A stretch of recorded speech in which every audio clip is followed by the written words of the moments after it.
Yeah, okay, great.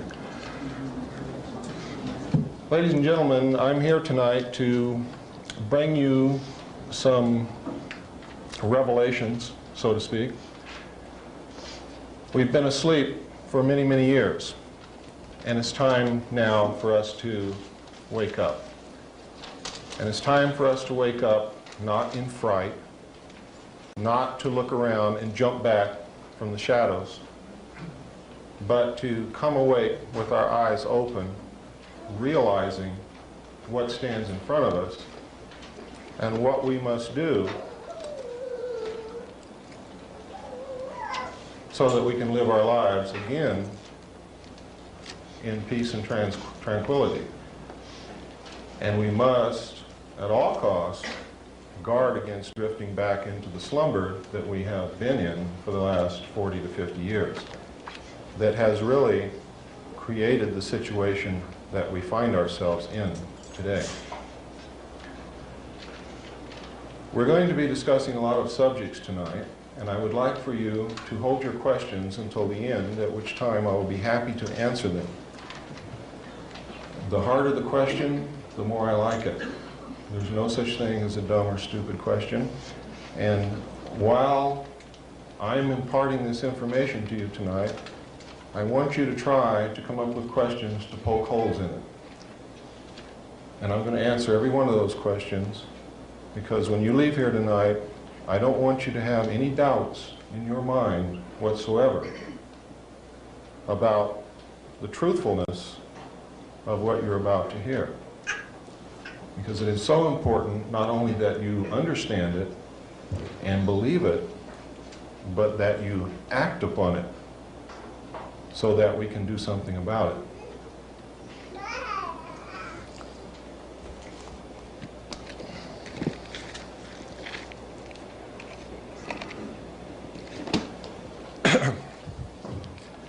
We tried to get a large television set tonight, and lo and behold, in the entire city of Sedona, this is the largest we could get. So if you'll bear with us, I'm going to be showing you some videotapes.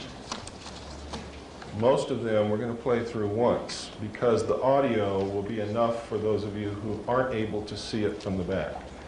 When I get to the Kennedy tape, if you are unable to see what you need to see after we play it the first time, let me know. We will then ask the people in the front to stand up and move back, and those of you in the back come forward. We will play it through as many times as we need to. It is important that you know that you've been lied to, that your own government assassinated one of our presidents. And we're going to show that to you tonight. I would like to thank some people now and talk about some material that you're going to be seeing here in the future.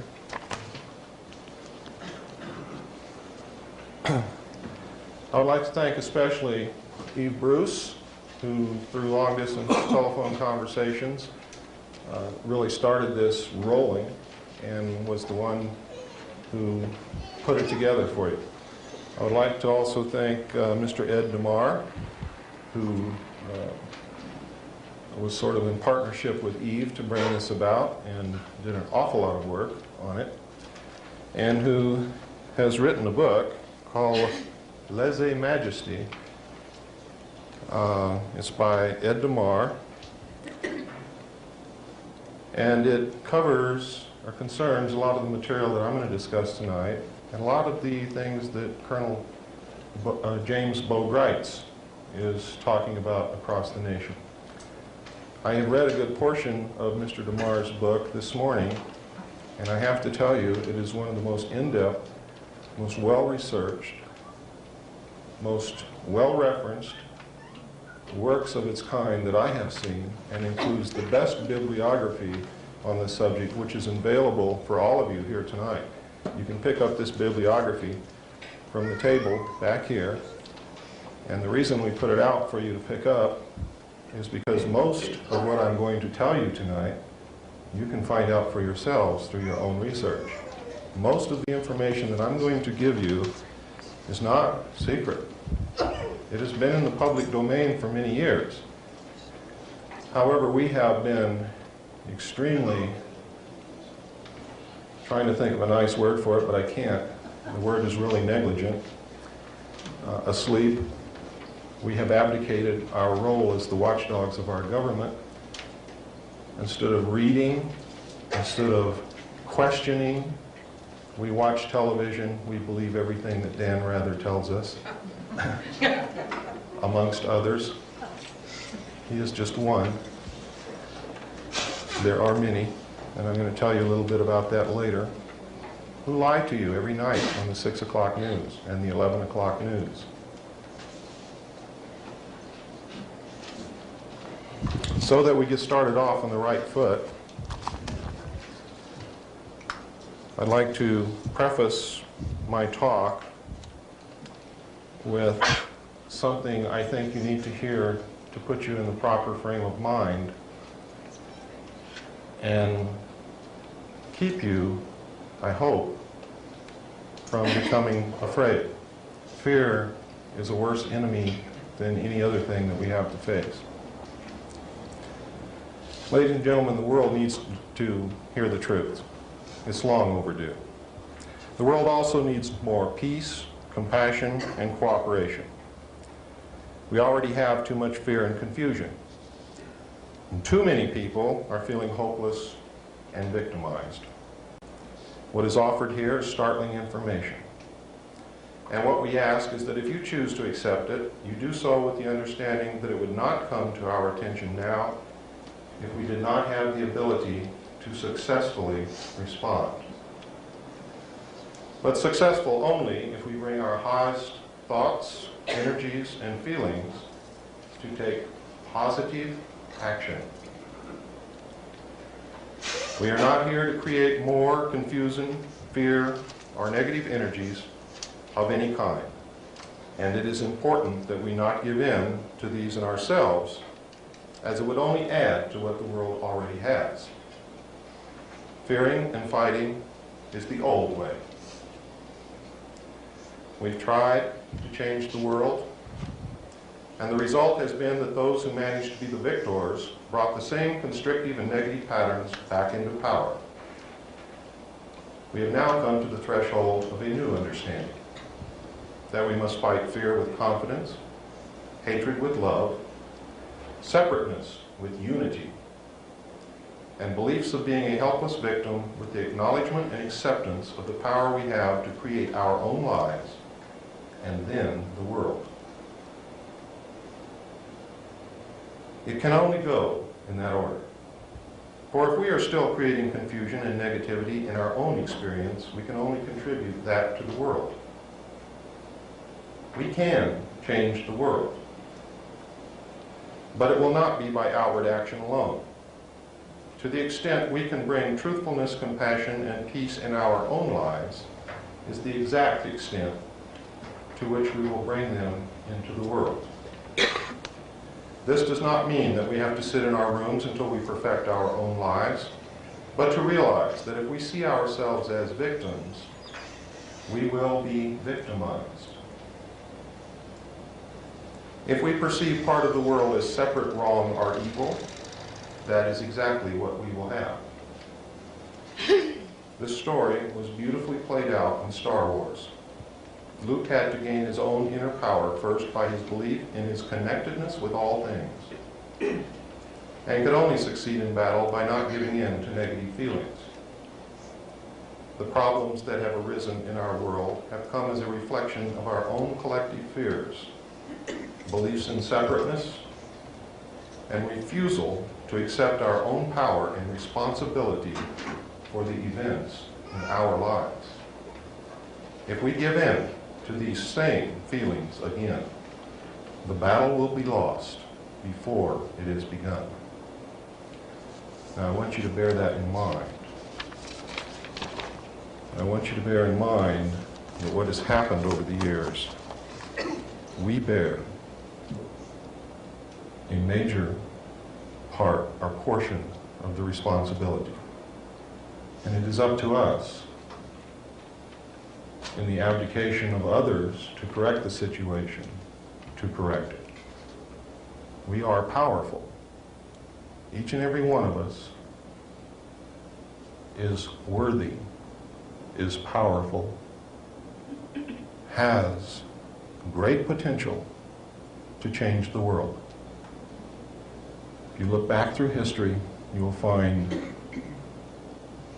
at least 27 incidences that I can pinpoint where one man or one woman has changed the entire world. So if you doubt your ability to successfully act and change the world, I challenge you to re-examine that belief, and I challenge you to stand up, take action, and I guarantee you that you will be amazed at the power that you really, really have. Ladies and gentlemen, what I'm talking about tonight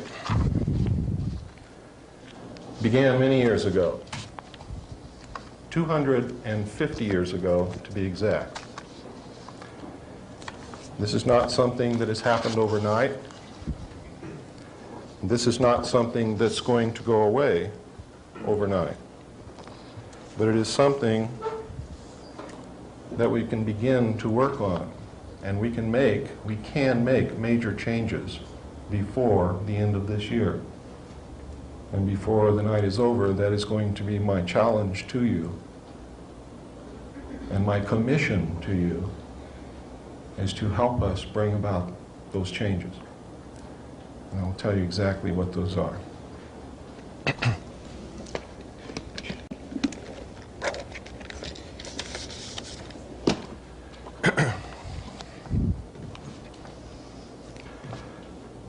I'm going to brush over the brief history of this because what I want to do is get to the meat of the matter that's happening today, because that's really what concerns us. But you need to know how it all started. About 250 years ago, there was a man who was contacted by, you might call it a channel, you might call it an alien being, you might call it a spirit, whatever you call it. This entity that contacted this person set in motion one of the most far-reaching, longest-lasting conspiracies known to man. It began with the Illuminati. It began with the Illuminati right from the inception of the Illuminati as a plot to depose the rulers of the countries of the world, take down the national barriers, create a one-world government with the core members or executive members of the Illuminati at its head, concentrating the power of the world and the wealth of the world in their hands and subjugating the rest of the human race literally to serfdom. When the heads of the monarchs of the countries of Europe uncovered this plot accidentally, they immediately banned the Illuminati. They put a price on the head of the members of the Illuminati, and they quickly disappeared and took to the holes in the ground. They were sheltered by other secret groups. You will find that all of the secret societies that are concerned with this particular conspiracy, all through the years, always have levels of initiation for their membership. I'll explain to you why that is a little bit later.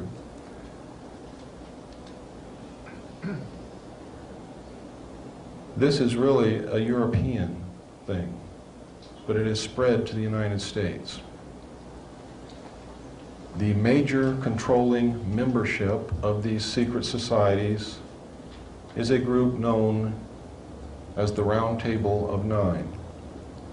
They are the heads of the most powerful banking families in the world. When you get right down to it, there are only 9 families who control the wealth of the world, and that is the 9 families whose heads make up the Round Table of Nine. Beneath the Round Table of Nine, there's an international organization known as the Bilderbergers. The Bilderbergers are a major player in this. Beneath the Bilderbergers, each nation has its own group. Most of the European nations look to the Club of Rome. In the United States, it's the Council on Foreign Relations, and in recent years, in our generation, the Trilateral Commission. You may not realize this, but they are one and the same. The Trilateral Commission branched off from the Council on Foreign Relations to give you something to hang on to should they lose political power. It is an old ploy. It's the same as in the playoffs for Major League Football. You have two teams and you play yourself. You cannot lose. That is the theory behind the split. Now that you know a little bit of the history, and not too much, because I really want you to go start reading for yourself, and you will find that there's plenty of material to give you food for thought, a lot of hours of reading, and a lot of productive research. Our story really started in around 1936, when Germany recovered a flying disc. It is not clear whether they entered into an agreement with the aliens and were given the disc, or whether they took the disc, or whether the disc crashed and they just came in possession of it. The method by which they did this is not clear. It is clear, however, that they had a disc as early as 1936, that they were attempting to duplicate the technology in an area known as Peenemünde. When we went into that area after World War II, and captured Peenemünde, we found safes, file cabinets, drawers loaded with documents on the alien technology and on the attempts to reproduce the technology. We found pieces and portions of hardware. We found some of the scientists in our sweep trying to recover them.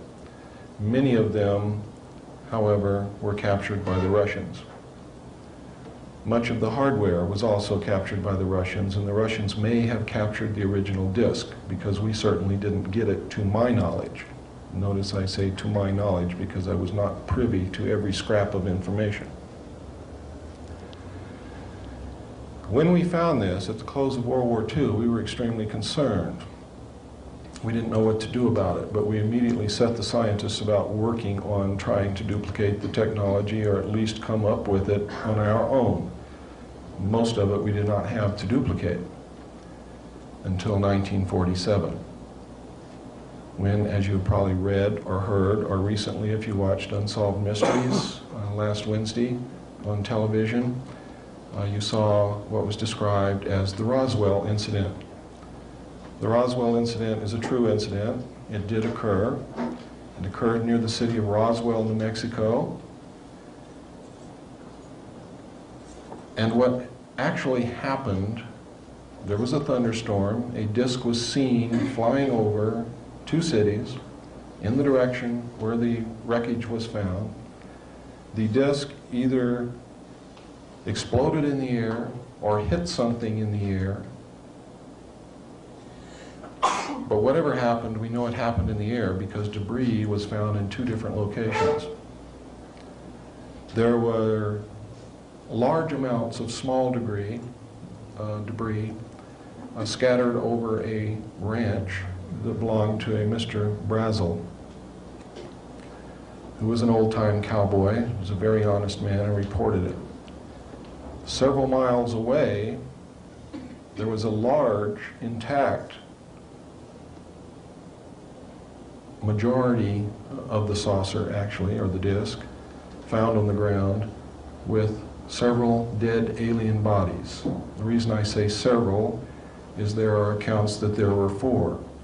I saw pictures of 3 of those dead alien bodies in a report called Project Grudge, which also included material from a report called Blue Book, Report Number 13. So, I'm not sure whether there were 3 or 4. I saw photographs of 3 of those bodies for sure.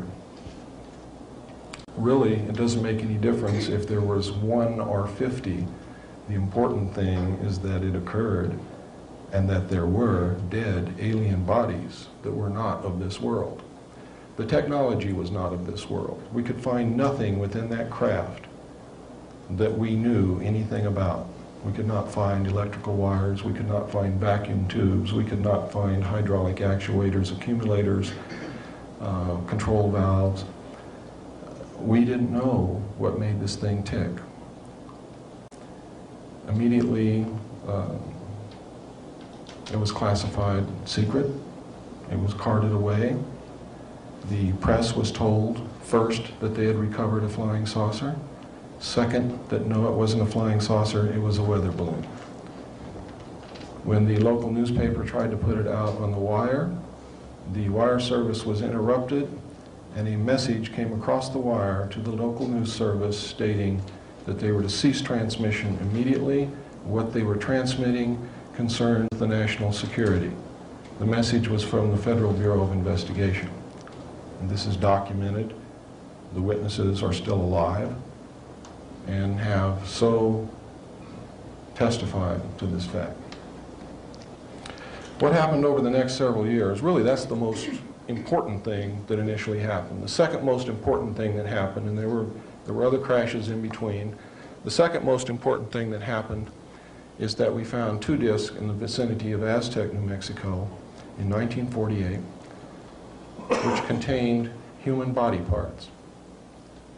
Now, this caused the classification to go from secret to way above top secret because there was a great fear of a national panic. Now, this was before they ever did a study to determine whether or not they believed the populace would panic if the information that aliens were here was disseminated. But they knew that if they told the public, or if it got out to the public by some means, that aliens were not only here, but were flying around in craft which contained human body parts, that's another story altogether. Now, I don't want you to get real concerned about this, because your chances of being affected by it personally are extremely remote. The next really important occurrence was the fact that in 1949, again near Roswell, 2 discs crashed. They recovered 5 alien bodies from these discs, and in combing the area to make sure that they had recovered all of the wreckage and everything that they could so that the public would not be able to discover anything, and so that they would have everything with which to gain knowledge and technology from,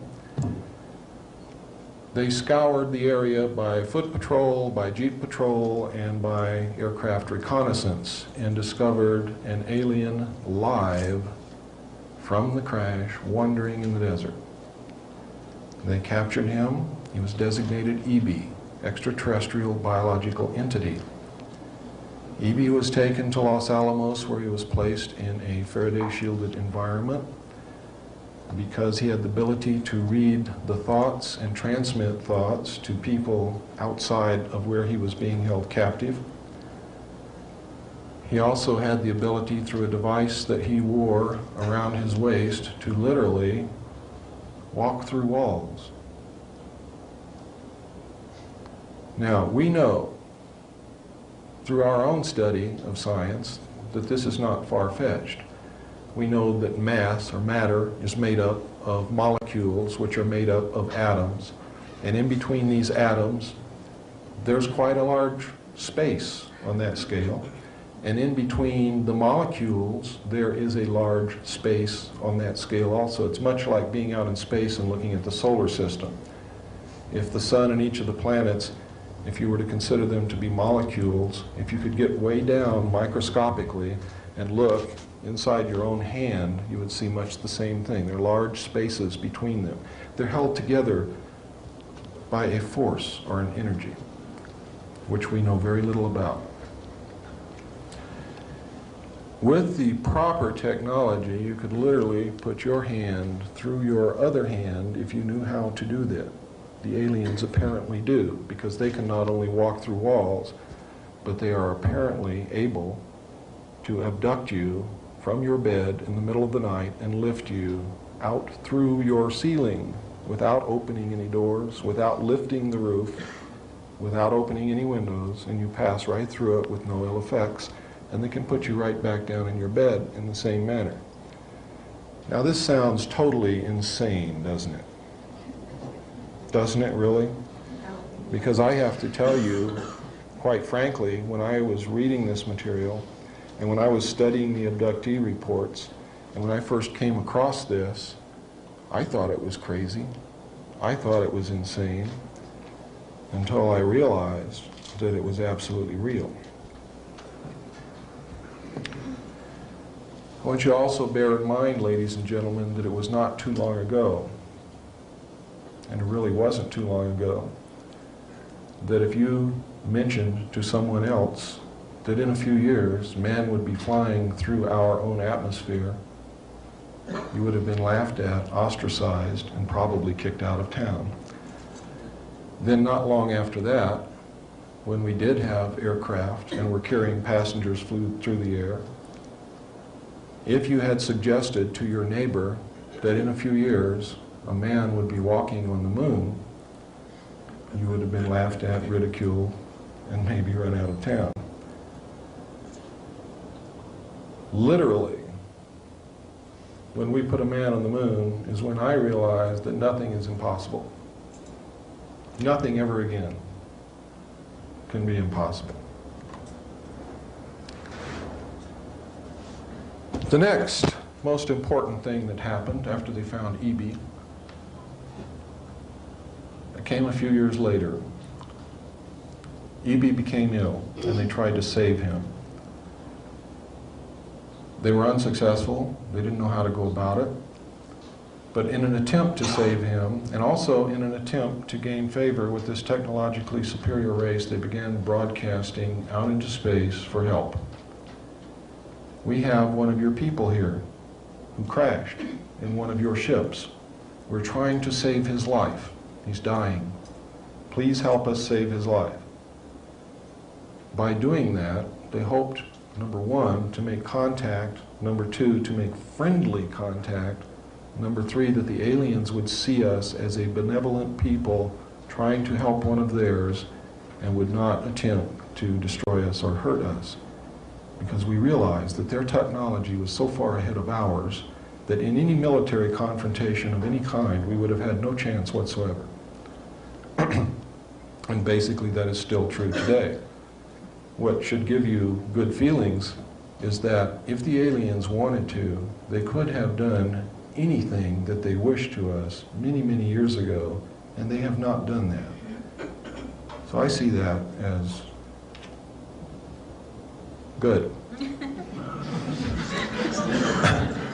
Hopeful. I see it pregnant with all kinds of hope and possibilities for the future. Because we know, as the human race, what we usually do to an inferior culture, if we're technologically superior, is usually not that good. So there is a great deal of hope. There's a great deal of promise in that. E.B. died in June of 1952. As of the time of E.B.'s death, we had not had any answer to the message that we had sent out into space. The movie that you saw, called E.T., is the story of E.B. They have changed some things around to make it more palatable to you. The beginning of the story, he's running around in the desert. He's lost. The government is chasing him. In the real story, the government caught him. In the movie, the little boy gets him. And they form this symbiotic relationship. They're each getting something from the other. And it's a wonderful story. Well, in real life, the real life E.B. was assigned an Air Force officer to watch over him, become his friend, get as much information from him as he could, be his mentor, be his captor. And the same symbiotic relationship developed between E.B. and this Air Force officer, to the point where when E.B. died, the Air Force officer cried. He was deeply hurt. He'd lost a dear friend. because he had been with E.B. literally night and day since they had found him. In the movie, E.B. gets very ill, and everybody's very concerned. And the little boy plays the role of the Air Force officer. And you see that he cries. But in the film, he lives. E.T. Call Home was Project Sigma to attempt to make communications with the aliens to come and help save the life of E.B.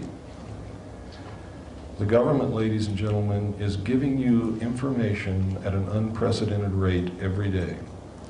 They are trying to get to your subconscious and tell you the story of what has happened over the last 44 years. So that when the truth comes out, it is not a critical shock. You will be prepared for it. You will understand what is happening. In 1953, we detected large objects in space coming toward the Earth. They took up a high orbit around the equator. These objects were determined to be spacecraft intelligently controlled. We did establish communications with them. Arrangements were made for them to land. There were 3 landings in 1954. One took place at Holloman Air Force Base in New Mexico. One took place at Edwards Air Force Base in California. The other one, do not hold me to this because I cannot substantiate it, but I believe it was at Homestead Air Force Base in Florida. I believe that the aliens who contacted us, who were attempting to help us, who refused to give us technology, who wanted to help us with our spiritual development, I believe that that landing took place at Homestead Air Force Base in Florida. But I can't get any verification from that from any source, so don't put that down as fact, put it down as a possibility. The other 2 bases, the other 2 landings I know occurred without a doubt at Holloman Air Force Base and Edwards Air Force Base. The first landing occurred at Holloman Air Force Base, where the aliens met with our intelligence officers. They reached a basic agreement after several hours. They were able to communicate. They left one hostage with us, his name was Krill, as a pledge that they would return and formalize an agreement. Later in 1954, they landed again at Edwards Air Force Base. President Eisenhower had arranged to be on vacation in Palm Springs. At the appointed date and time, President Eisenhower was whisked away. He actually disappeared. Nobody even saw the helicopter come or go, but he just flat disappeared. The press was really shook up, and if you read the newspapers during that period of time, you will find that the press literally went wild trying to locate him. They were given a story that he was taken to a dentist for a toothache. They never found a dentist that treated President Eisenhower. In fact, he was at Edwards Air Force Base. He reached a formal agreement with the aliens and a treaty was signed. This was played out in a movie that you saw called Close Encounters of the Third Kind. Everything that you saw in that movie, except for finding the ship in the desert and the plains in Mexico and those types of things, was true. People were and are still being abducted. People were and are still being picked up and relocated, decontaminated, brainwashed, given new identities, and put back into society in some other location. It's for their own protection, really. In most cases, in some cases, it's a travesty of justice. People are being implanted. The implants were played out by the silly little tune that people got in their head. That represented the implants. They couldn't get this out of their head.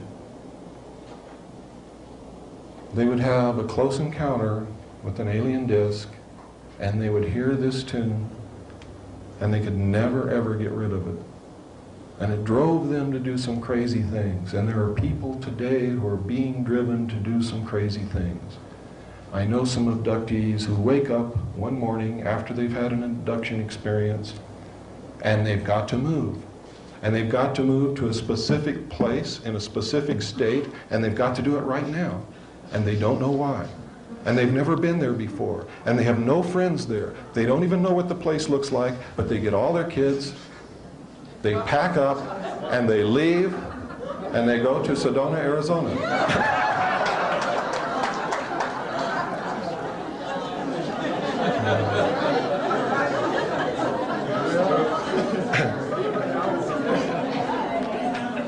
Some of them go to Yelm, Washington.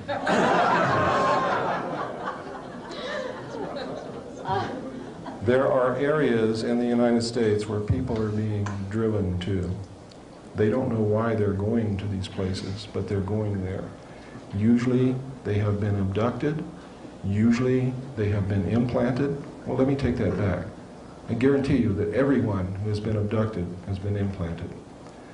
And the time that I saw the information between 1970 and 1973, the official Office of Naval Intelligence figures was 1 in 40, which works out to 2.5% of the population. How did they get these figures? It's very simple, ladies and gentlemen. At that time, they still had the draft. At that time, they had draft quotas from every state representing a certain percentage of the population. A certain percentage of the population of young men had to be drafted according to the percentage of the total population that lived in that state.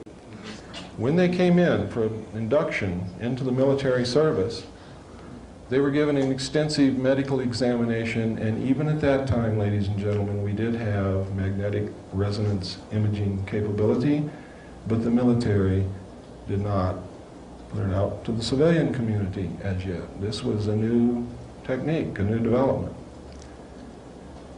They found that according to the number of implants they found in the military inductees, based upon the percentage of the population of that state from which they were taken, that the number of people in the United States who had been implanted was 1 in 40. I sincerely believe that that was an underestimate, maybe a large underestimate, simply because now today most of the abductees are women, and that sampling was taken from only men. Why they're mostly women, I don't know. It has something to do, I do know, and this may not be the only reason, and that's why I say I don't know what the whole reason is. It has something to do with the attempts for them to preserve their race in an attempt to crossbreed with human beings, either as a direct attempt by implanting or impregnating the female and allowing the baby to come to the first trimester, at which point they're abducted again and the fetus is removed, or by harvesting sperm and ova from selected human beings and attempting to grow this crossbreed in the laboratory. There is tremendous evidence to support this. Now, let me digress back again to the next major step that happened, was that in 1954, when after President Eisenhower had become incumbent with the office, he realized that he was going to have to deal with this, and he also realized, as I realized a long time ago, you can't believe what's happening. You can't believe what the aliens tell us, whether they be good, bad, etherical, interdimensional, whatever. There is so much deception and so many lies involved with this that you have to step back and say, I'm not going to believe anything until I can prove it. And to do otherwise is to put yourself in terrible jeopardy. Believe me, terrible jeopardy. And I can cite instances where this has happened. President Eisenhower knew that he wasn't capable of determining what the truth was, but he knew that there were some pretty smart people in this country. He put together an organization called MJ-12, or Majority 12. Majority 12 was made up of 6 men from the United States government.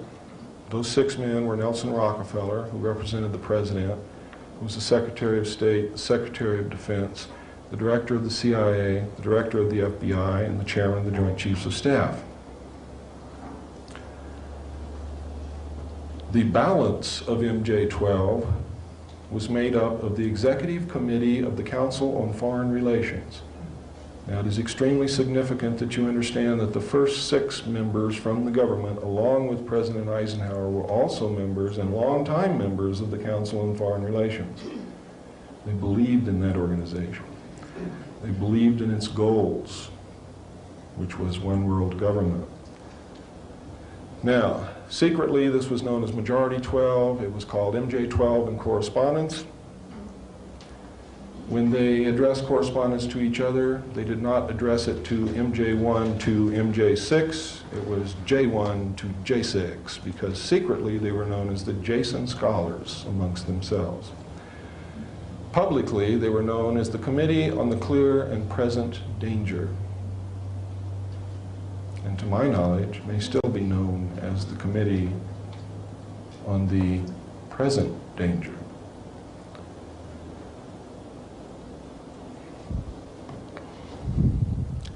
I remember MJ-12 as being 12 men. However, I am still in the process of remembering, and my memory is constantly being joggled and jiggled. And one of the reasons I may have remembered it as being 12 members on Majority 12 is that they had to have a majority of 12 votes to carry anything into action. Thus Majority 12, thus Operation Majority, thus the Majority Agency for Joint Intelligence. That's where that name really came from. Which means they literally had to have the vote of every member on it if there were really 12 members. But having to have 12 votes to carry, being named Majority 12 or MJ-12 could have just been enough to make me believe that they only had 12 members. My memory is beginning to joggle now, and I'm starting to believe that maybe there was first 6 from the government and 12 from the Executive Committee of the Council on Foreign Relations, and that there may really be 18 members on MJ-12.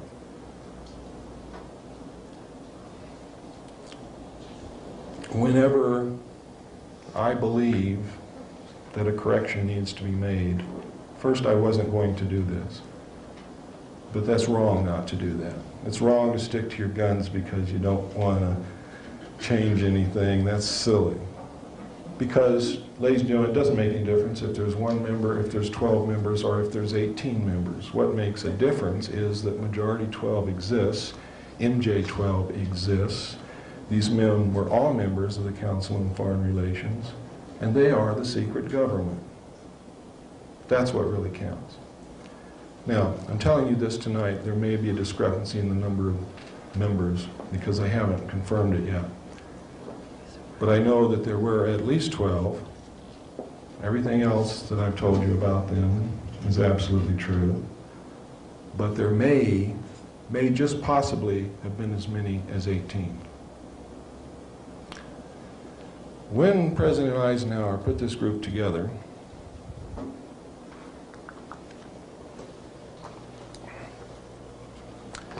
oh, thank you. I didn't realize how thirsty I was.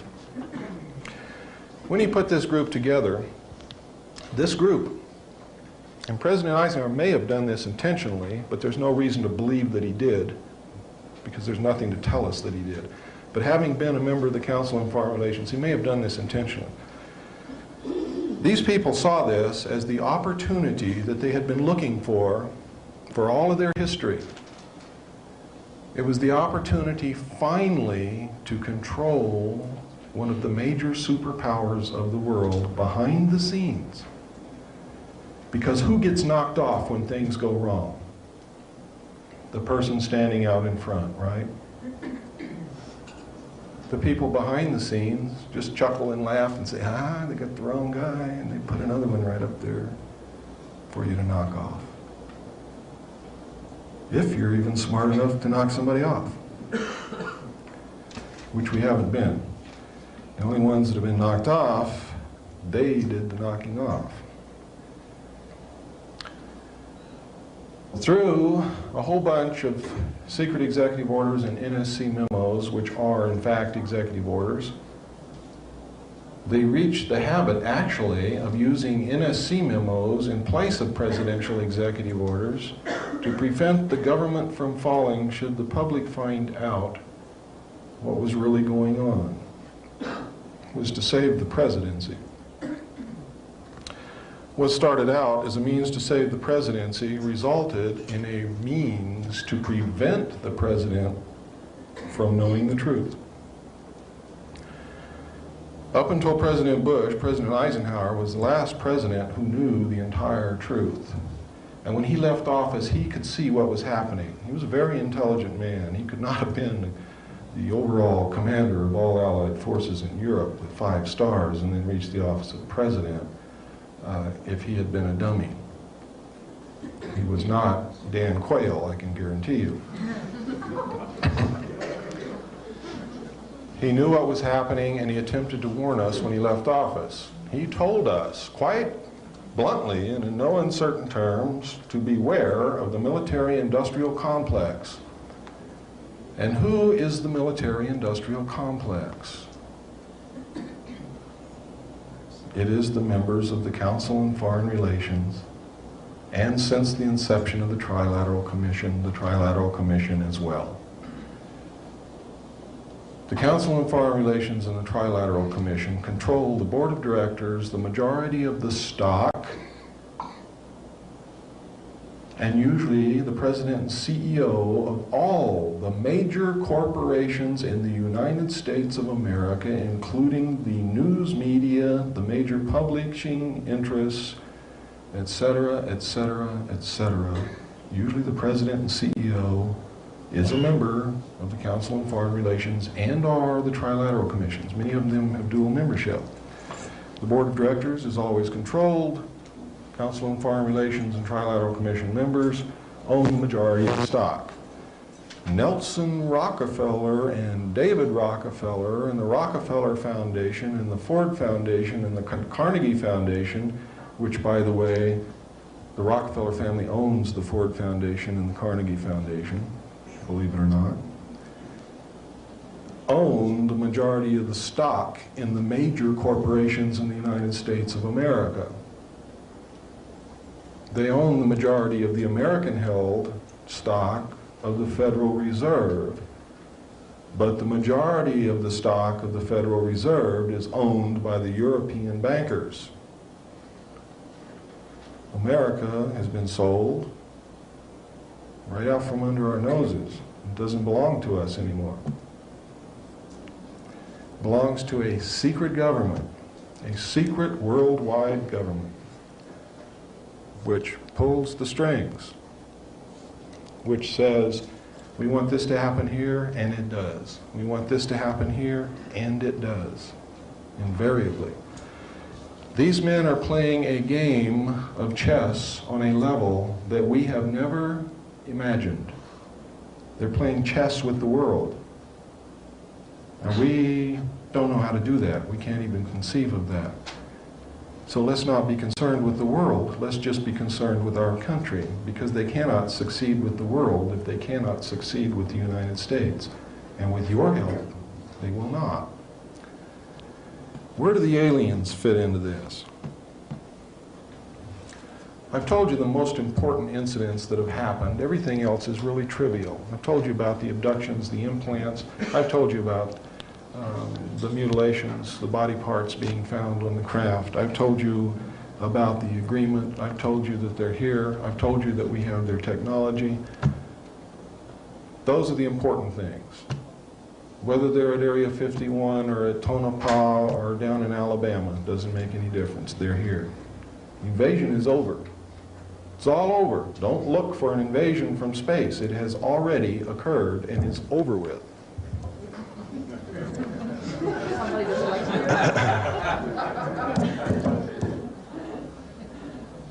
So we don't have to be concerned with that. One of the things that the secret world government is going to attempt to do to get you to accept their new world order is they're going to try to scare the hell out of you with a fake, phony landing where they're going to say, oh my God, there really are ETs. It's going to be covered by the media of the world.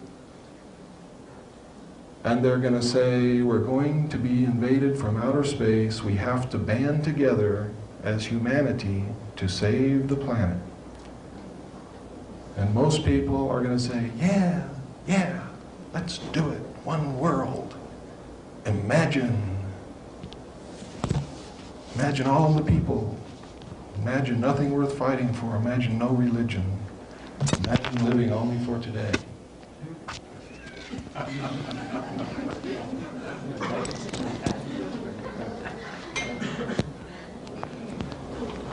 These events are always fun and unpredictable.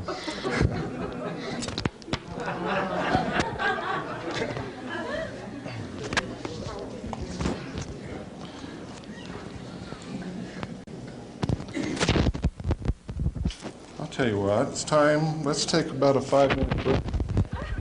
Came up and ask quite appropriately, who the hell are you? And I used to start all of my talks out with who I am, where I'm coming from, how I saw this information, and what my stance is on it. And I eventually reached a point, and I keep forgetting that I'm not in California anymore. I reached a point where people would say, we already know who you are, tell us what you got to say. So I stopped doing that, but now I'm in Arizona, and I realize that whereas in California I'm very well known, here I may not be as well known. I was raised in a military family. My father was an Air Force pilot.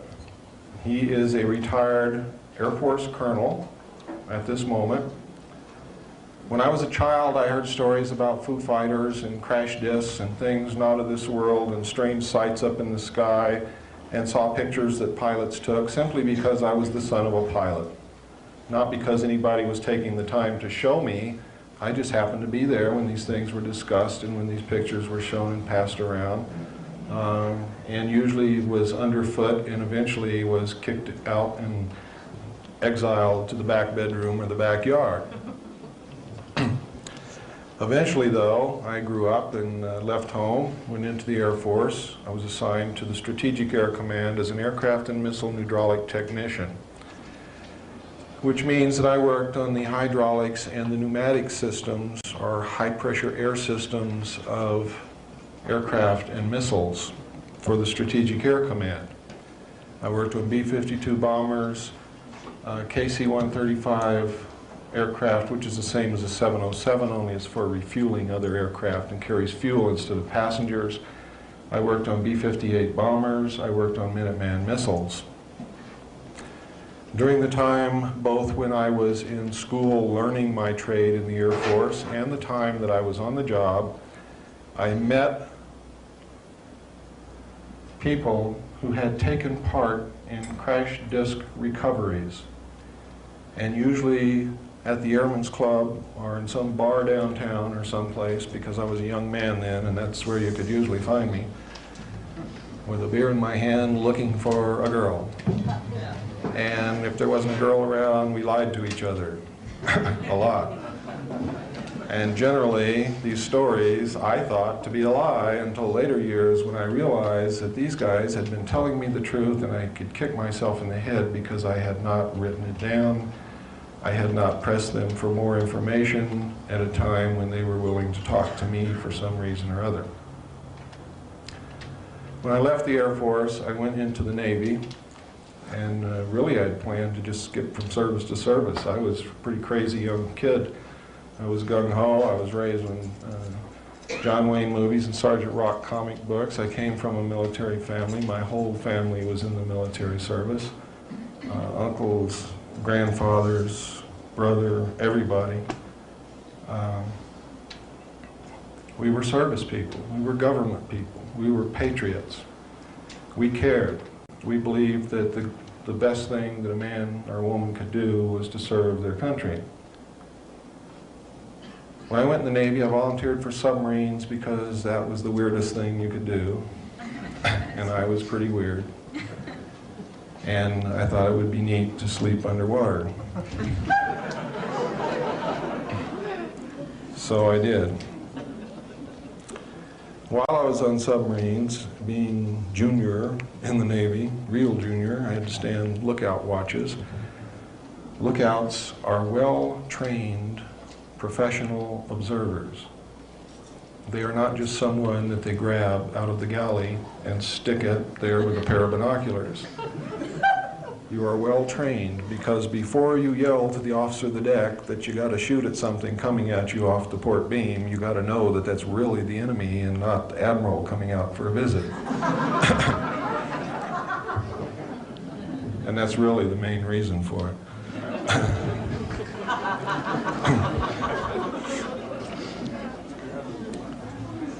So we were trained observers. Now this is extremely important to me personally, because without this experience, I probably would not have lent the importance that the later information that I was going to see, I probably would not have realized how important it was. While on lookout between the Portland-Seattle area and the Pearl Harbor area, while we were traveling on the surface as port lookout, I saw a craft the size of an aircraft carrier exit the water at a range of approximately 2.5 nautical miles off the port quarter. The port quarter is approximately 45 relative degrees off the port bow. Port is your left. Left, port wine is red. That's where the red light is on a ship. Okay, now we got through that. I was stunned. I knew that I had just seen something that was absolutely incredible and nobody in the world would believe that I saw it and nobody else saw it. And I was faced with the dilemma. I'm the port lookout. Something just came up out of the water that could destroy us in a second.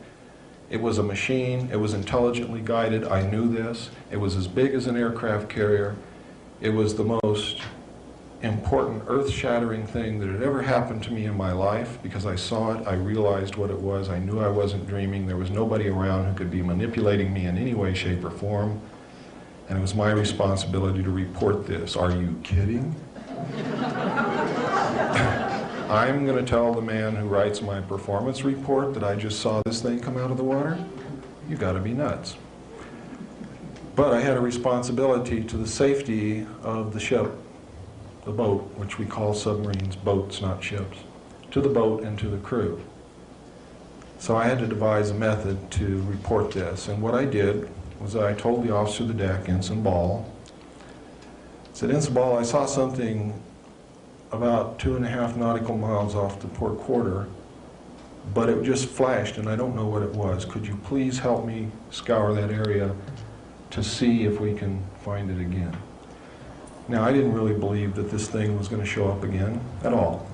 Well, the starboard lookout heard this conversation and he turned around and started looking too, which he shouldn't have done because you're never supposed to desert your own field of responsibility, but he did. At about that time, the object came, or this object or another one just like it, came back down out of the clouds and entered the water. Ensign Ball dropped his binoculars, dropped his jaw, and turned around and just stared at me and didn't say a word. And then he turned back around and he just stared off into space for a couple of minutes. And then he turned around and looked at me again. And he said, "This had to happen on my watch."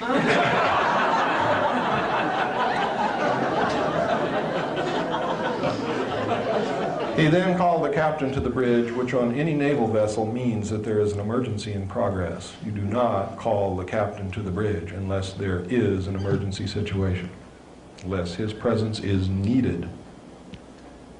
If you call the captain to the bridge and his presence is not needed, you are in deep, deep, deeper than the submarine will dive to, trouble. And it's lucky they didn't have submarines in the old Navy when they killed people. Now, the captain came to the bridge, and so did the chief quartermaster, because it was his job to come to the bridge with the captain with a 35mm camera anytime anything like this happened. This event repeated itself several times over a 7 to 10 minute period, and we watched it. They would exit the water, go and disappear in the clouds, and then another ship, or the same ship, would re-enter the water. Eventually, it stopped. We were told by the captain before we left the bridge, not to discuss it with the other crew members, that it was classified top secret, and that we were never to mention it to anyone. Now, the crew knew about it. How they knew about it, I don't know, but I suspect that it was picked up on sonar and radar also, in which case the sonarman and the radarman would know about it too. And I believe that is what has happened, and I believe that they were also told not to talk to anyone. But several crew members came up to me and wanted to know if we really saw a UFO, and I told them that I was not allowed to discuss what happened, and I didn't know what I saw anyway. So that was the end of that. I did tell a good friend about it years later. When we arrived in Pearl Harbor, an officer from the Office of Naval Intelligence came on board and debriefed each one of us independently of the others. I do not know what went on in the debriefings of the other personnel involved, but when I went in, he began to ask me what I saw.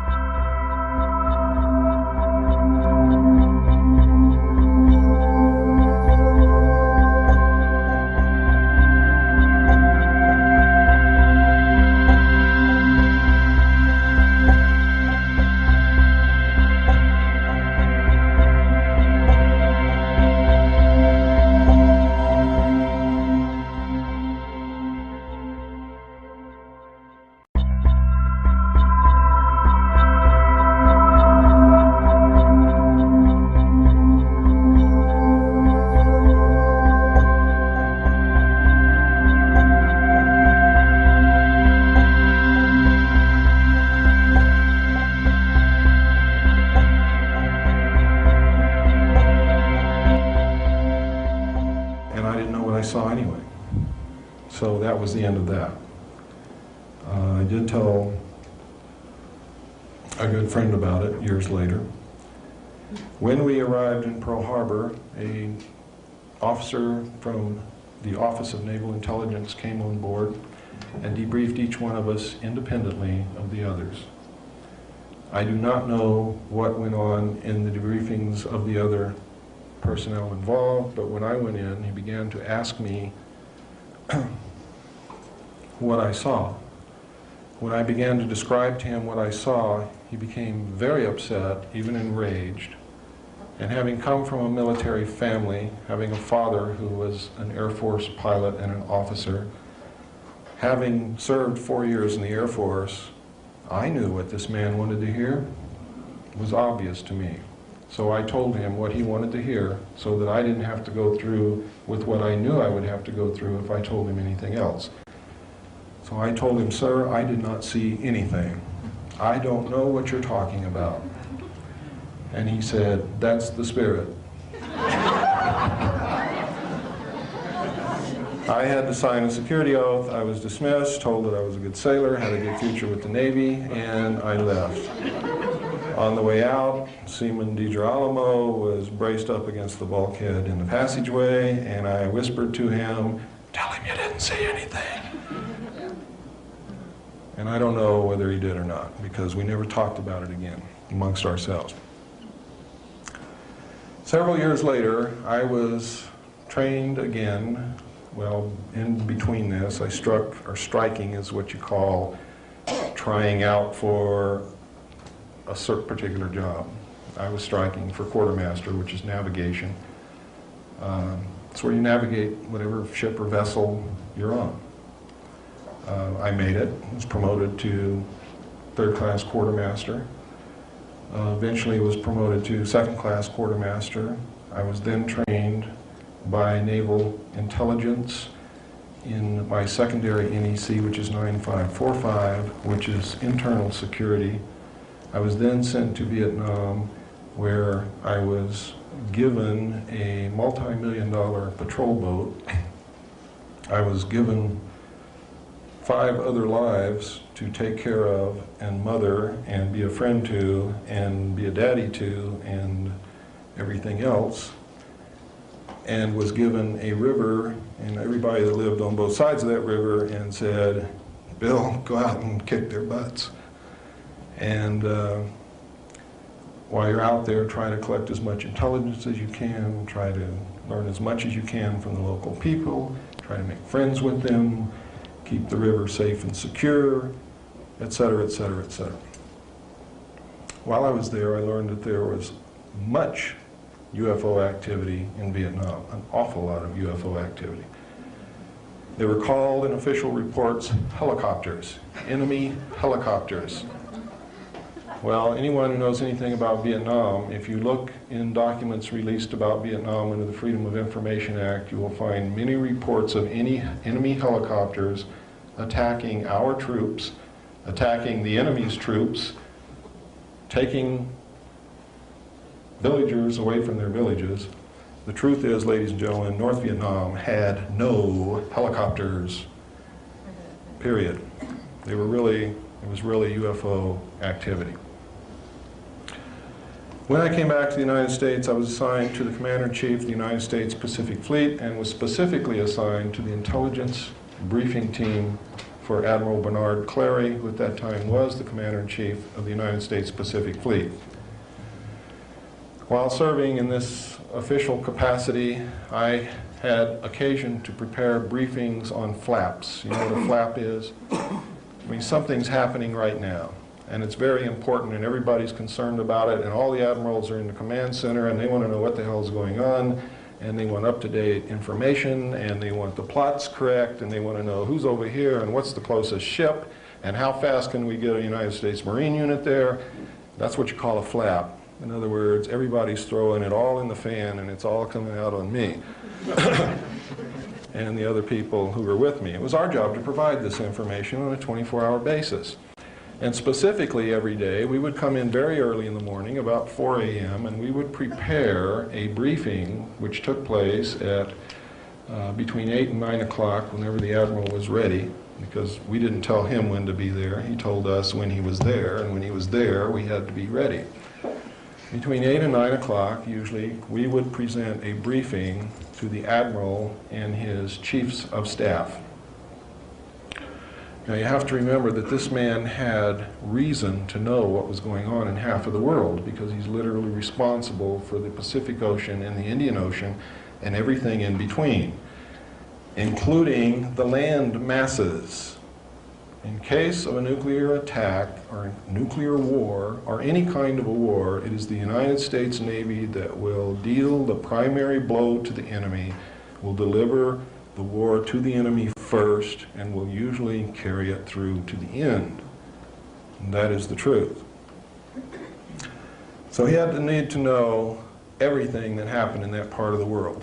When alien-connected incidents occurred, we would get top secret messages marked magic, restricted information. That is not an obsolete security classification. And the first time it was used was not in the Nixon years. It has been used on alien-connected material since the beginning. So don't believe everything you hear. When we got these messages, usually all hell would break loose. It was of the utmost importance.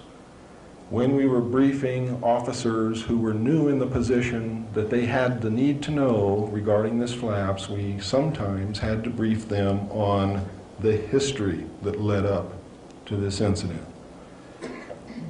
So then I had access to documents containing the history. Until eventually, I found in my hands a document called Operation Majority and another document called Project Grudge, which contained the most astounding information I have ever seen in my life. And from that day forward, my life has never been the same. It has not been normal in any way, and I wish that it had been somebody else who had seen the information. But because no one else has had the guts to stand up and talk about what they've seen, I'm kind of glad that it was me, because I do have, and I will continue. Because you need to know what was in those documents and what's happening. Now, if I had not seen the UFO with my own eyes first, I would have thought that this whole scenario that I saw in these documents was a hoax. Not perpetrated by the Navy or the Office of Naval Intelligence or the United States government to fool me or to fool anybody else in the Navy. I would have thought it was a hoax after I had read Operation Majority that outlined the plans for the secret government, the secret world government to come into power. I would have thought that it was a hoax to scare you into bringing that about. And I still think that they're going to use it to try to bring it about. And I want to warn you beforehand not to believe a word they tell you when they tell you there's going to be an invasion from outer space. Because there's not going to be. It's already taken place.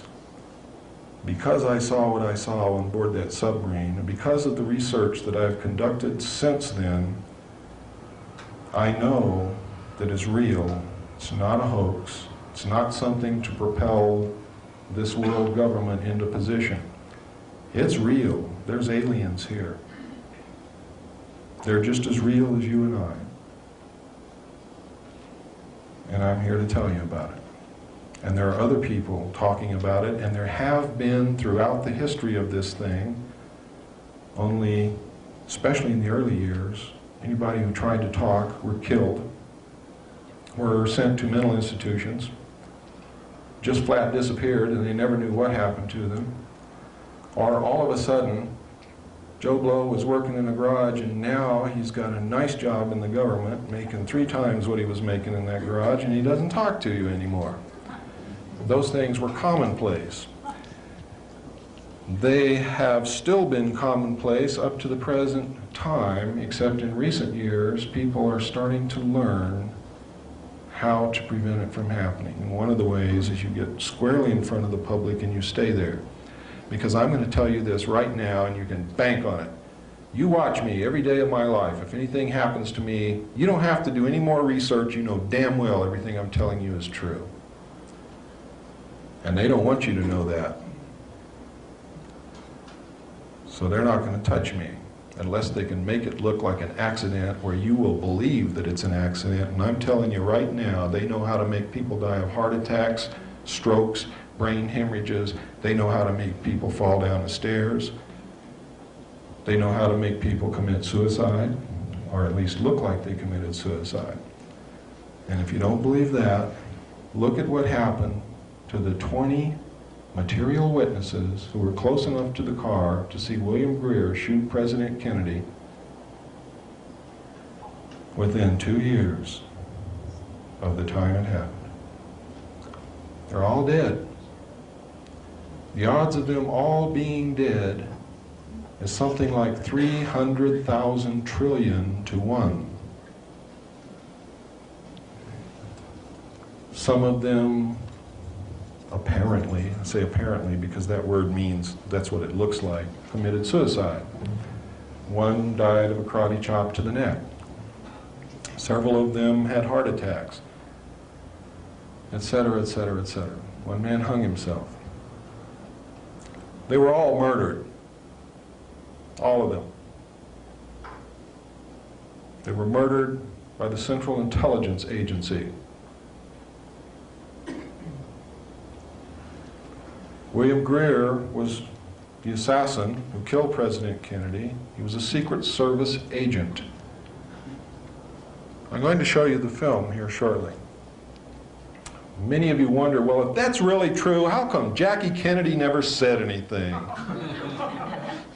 If the Secret Service, the highest protective body in the United States assigned to protect the President of the United States, just shot President Kennedy, who in the hell is she going to tell? Me? I can't do anything except tell you. The FBI? J. Edgar Hoover is one of the men who ordered his assassination. He was a member of MJ-12.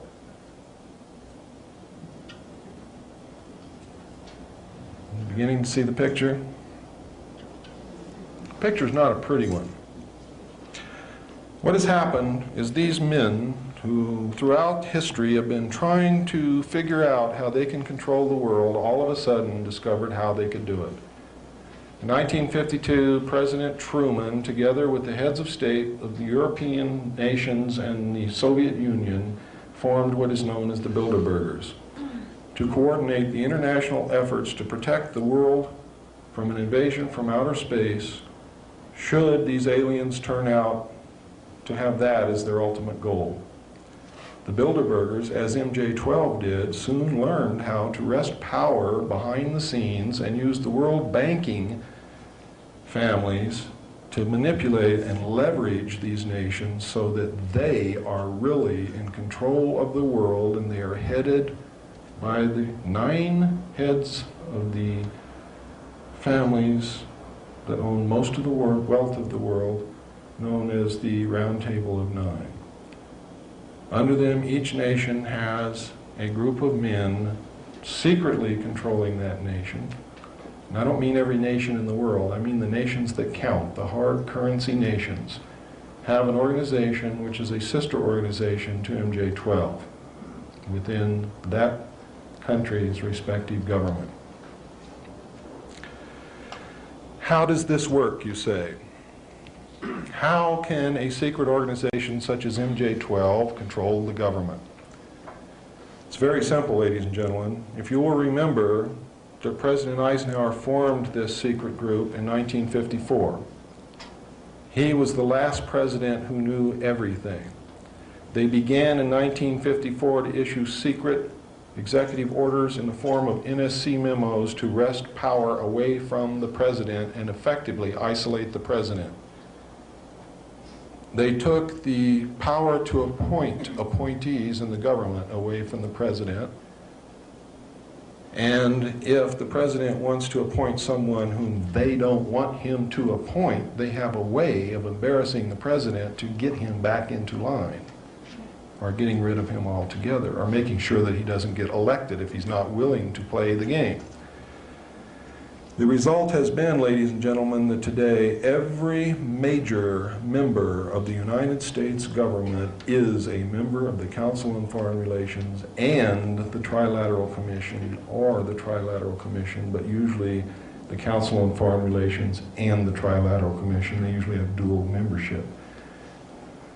Every one of them, not just a few. You see, it started off in 1954, there were just a few. Truman's years, there were hardly any. Eisenhower got in, he was a member of the Council of Foreign Relations. He appointed some. After that, when they took the power to appoint on themselves, they told the president who to put in those positions, and that's who got those positions. And today, the Council on Foreign Relations and the Trilateral Commission is the government. The government is not representing us. They are representing the Council on Foreign Relations and the Trilateral Commission and the secret world order. Please, when you go out of this room, look it up yourself. Because if I hear from you that you don't believe it, I'm going to say, did you check on what I said? Did you go to your library? Did you pick up the bibliography that we left for you on that table? Did you go read those books? If you tell me no, I don't want to hear what you have to say anymore. Because I can bring you a message, and I can tell you what that message is. I cannot march into battle by myself.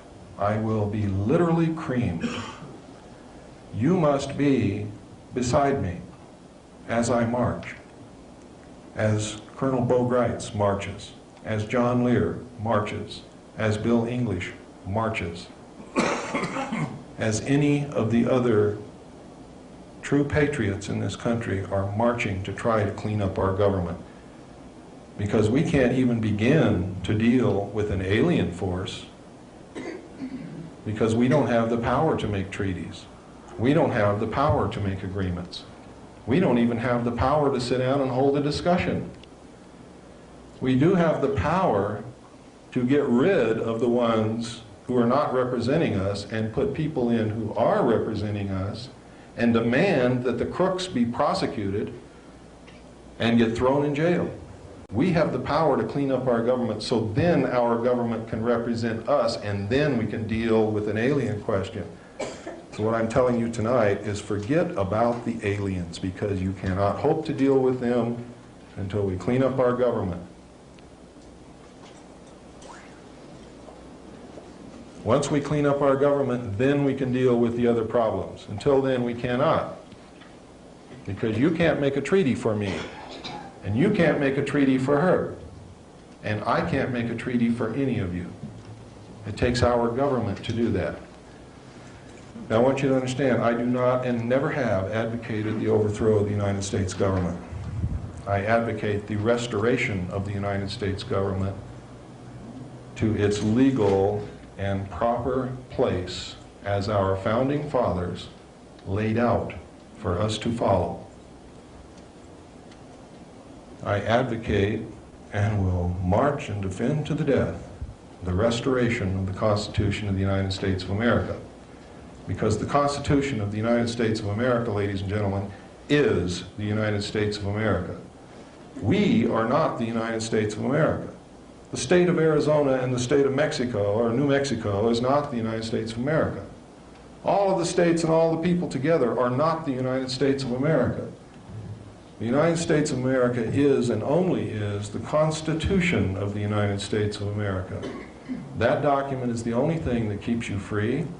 That document is the only thing that gives you freedoms and guarantees them. That document is the only thing that keeps people from taking your freedom away from you, along with one of the clauses that they gave us in that document, which was the right to keep and bear arms. And I know that that issue is controversial, but let me explain to you why it is in the Constitution. In history, all throughout history, when a despot or a conqueror or a wicked person wanted to subjugate the people, if the people were unarmed, it was easy for them to do that. In fact, it was a foregone conclusion. The only thing that has prevented that from happening in the United States is the fact that most Americans throughout our history up until recently have always had at least a .22 rifle in the closet.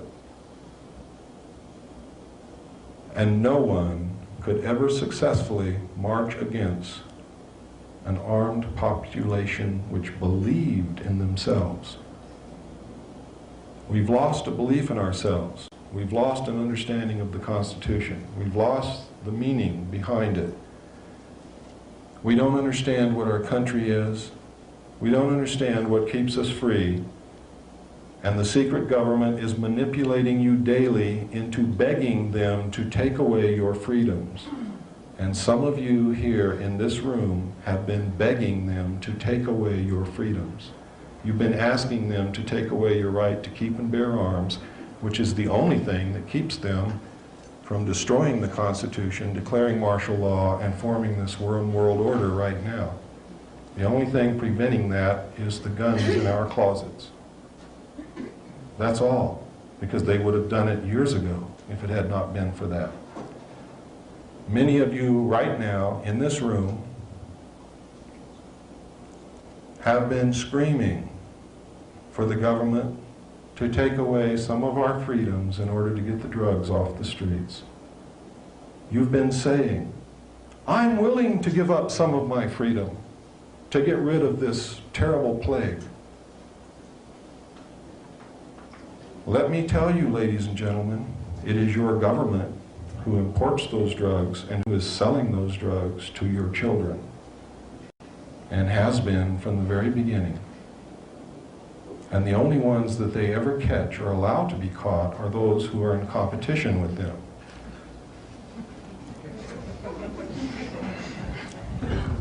This operation was put into place in the late 50s. It was organized by George Bush in cooperation with the CIA while he was president and CEO of Zapata Oil. Their plan was to bring the drugs in from Central and South America to the offshore oil platforms of Zapata Oil, from there to bring them into the United States by the normal crew conveyance and helicopters. Therefore, they would not have to undergo inspection by custom officials or law enforcement agencies of any kind. And it's been going on ever since. Today, the drugs do not enter this country by the little planes that they would have you believe on the 6 o'clock news, nor by the little boats that they say are speeding across the Caribbean.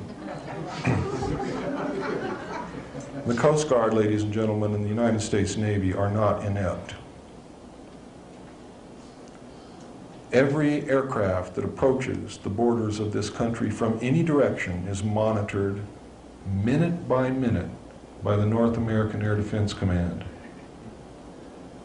The drugs, ladies and gentlemen, are brought into this country on CIA proprietary contract aircraft and military aircraft, and land on CIA facilities in the United States and on military air bases, and Homestead Air Force Base is one of those bases where those planes land.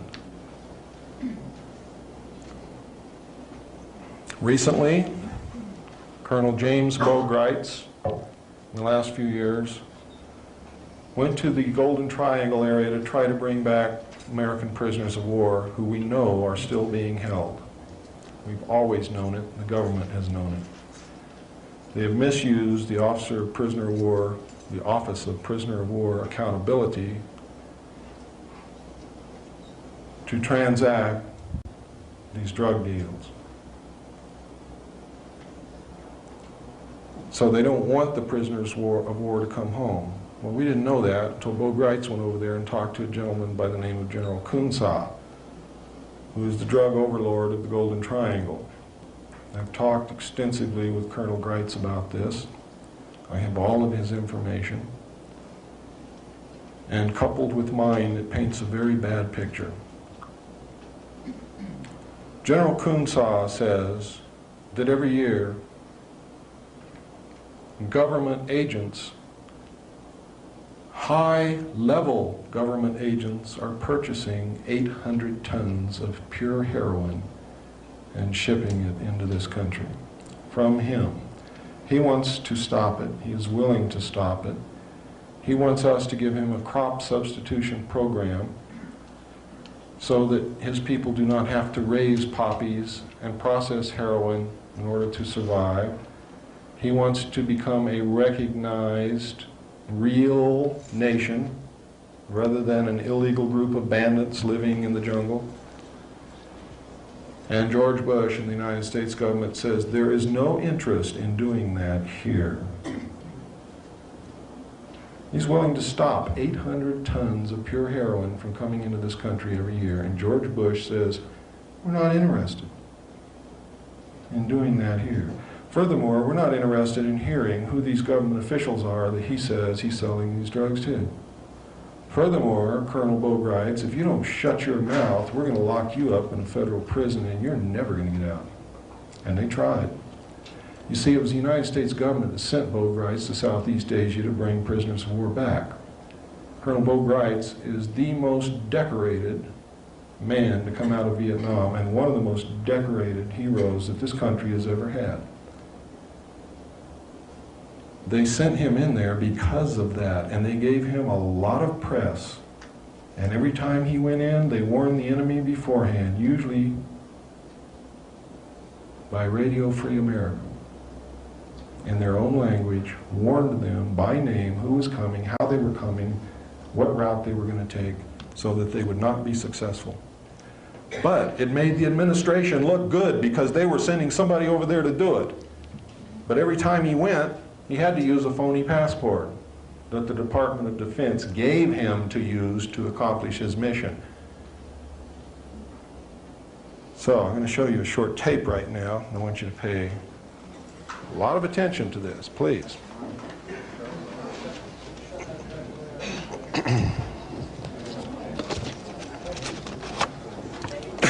We have the lights dim. Yeah, it reflects right in the center. That one back there.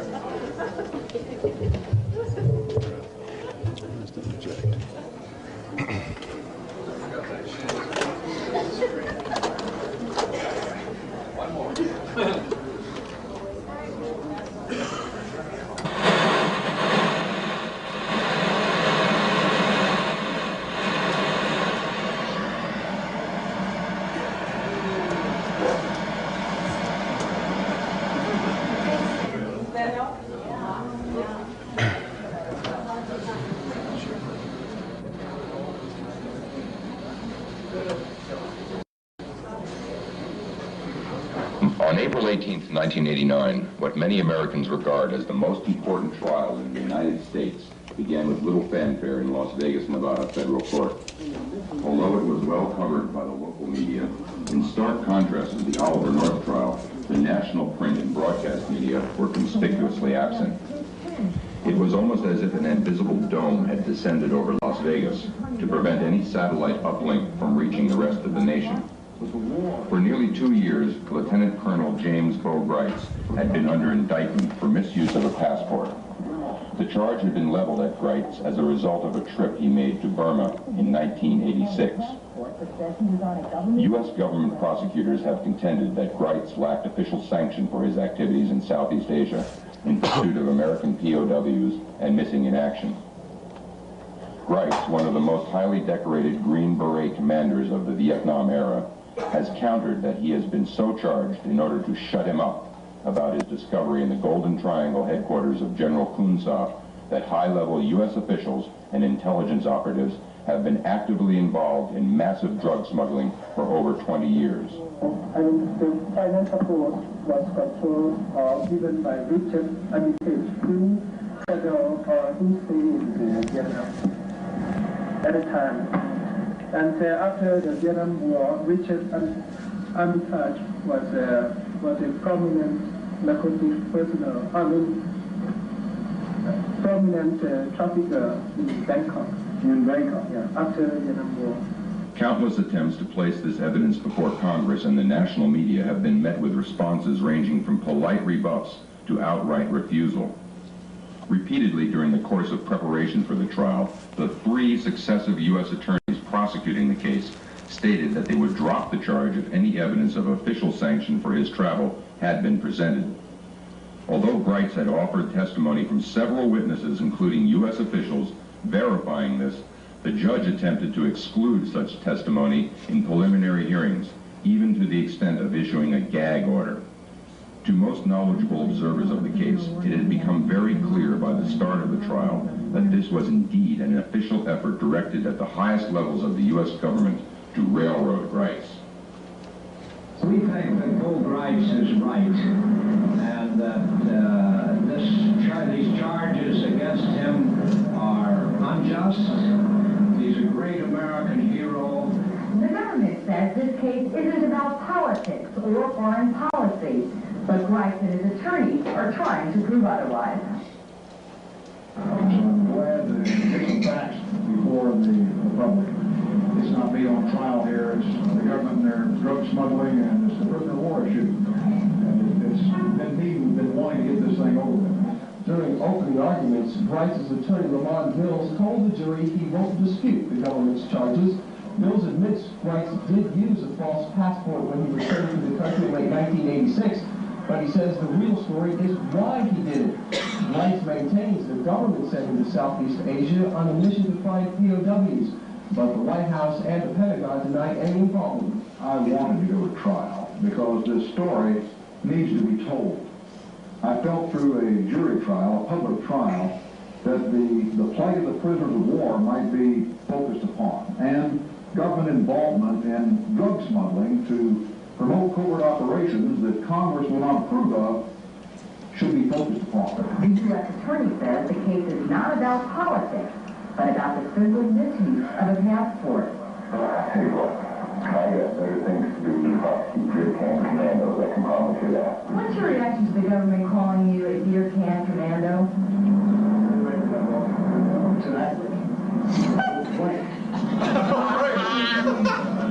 And I'm proud of the uniform of the United States. And anyone that say that, obviously, can't say the same. Former Green Beret Bo Grites has been acquitted on charges of using a phony passport. In federal court this morning, Judge Philip Crow said he had no choice but to toss out the case. He says the government charged Grites under the wrong statute. Former Green Beret Bo Grites is a free man tonight. The federal judge has thrown out a felony passport charge against him. Federal Judge Phil Crow dismissed the case against Grites today, saying the government simply brought the wrong charge. Grites says he's pleased with the judge's decision, but that he still has a story to tell about what's going on in Southeast Asia. It's not over until the prisoners of war home. It's not over until Richard Armitage is investigated and this government legitimate drug business is exposed. It's sweet and sour. No one likes to win a victory because the enemy fouls out. We don't even get a chance to take the field. These verdict is that we made a mistake. We should have charged a different statute. They were trying to save a case that they got watched, all right? And we know it, and we got him on it. We won. Case is over. He's acquitted, not guilty. Mills told reporters that there was a lot of interest in this case from high places, referring to Washington. George Bush called the I'm saying George Bush called me up and told me to get progress. George Bush called me up and told me to get progress. I'm saying George Bush called me up and told me to get progress. George Bush called me up and told me to get progress. I'm saying George Bush called me up. Such comments by a United States attorney following nearly 2 years of persecution of Lieutenant Colonel Bright and the expenditure of many thousands of taxpayers' dollars are alarming. If Maddox's statements are true, the implications are profoundly disturbing.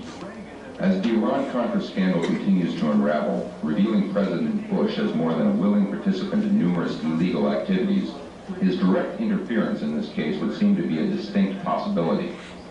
Such behavior by our chief executive and his legal representative in the state of Nevada compromises our judicial system and violates long-cherished standards of American jurisprudence. The government apparently hasn't given up on trying to convict Bo Grice. A grand jury is now apparently looking at brand new charges. The government is still after Green Beret Colonel James Bo Grice. A federal grand jury has subpoenaed samples of Grice's handwriting. Yesterday, illegal use of passport charges were thrown out against Grice because the government filed the wrong charges. Today, word leaked out that the grand jury had taken up the Grice case again, and that the Grice attorney, Lamont Mills, was hopping mad. It is unethical, it is childish. If that's true, that breaches everything I know about the grand jury process. It shows someone who's embarrassed and humiliated because they did it wrong and their case was thrown out of court. If a man is guilty, let him come in with an indictment and let us go to trial and establish our case. But to release things to the press, when you just started an investigation, violates everything I know about the grand jury process in this country and the Constitution upon which it's founded, and I'm mad. I wish I would have been able to present to the public exactly why they charged me. I was told that I would serve 15 years as a felon. I was promised aggravated charges and hostile witnesses if I did not agree to cover up what I found in Burma in 1986 and 1987. I'm going to be about finding prisoners of war. They won't prosecute me for that. They're certainly going to have the chance. Can we have the lights, please?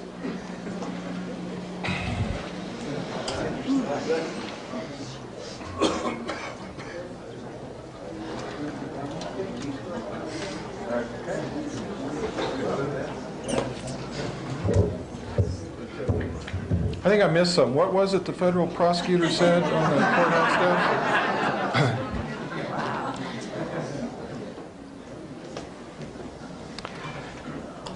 It's important that we covered that segment of this talk because it leads directly into something that I'm going to cover next. The purpose of the importation and sale of illegal drugs to the American people was to finance the alien-connected projects and other black projects which they knew they could not take to Congress for funding. For two reasons. One, everything they were doing was illegal under the Constitution, and Congress could not, in all ethical and moral standards, approve those projects or approve funding. The second reason was they believed, and with some rightfulness, that if they told Congress it would be the same as telling the public.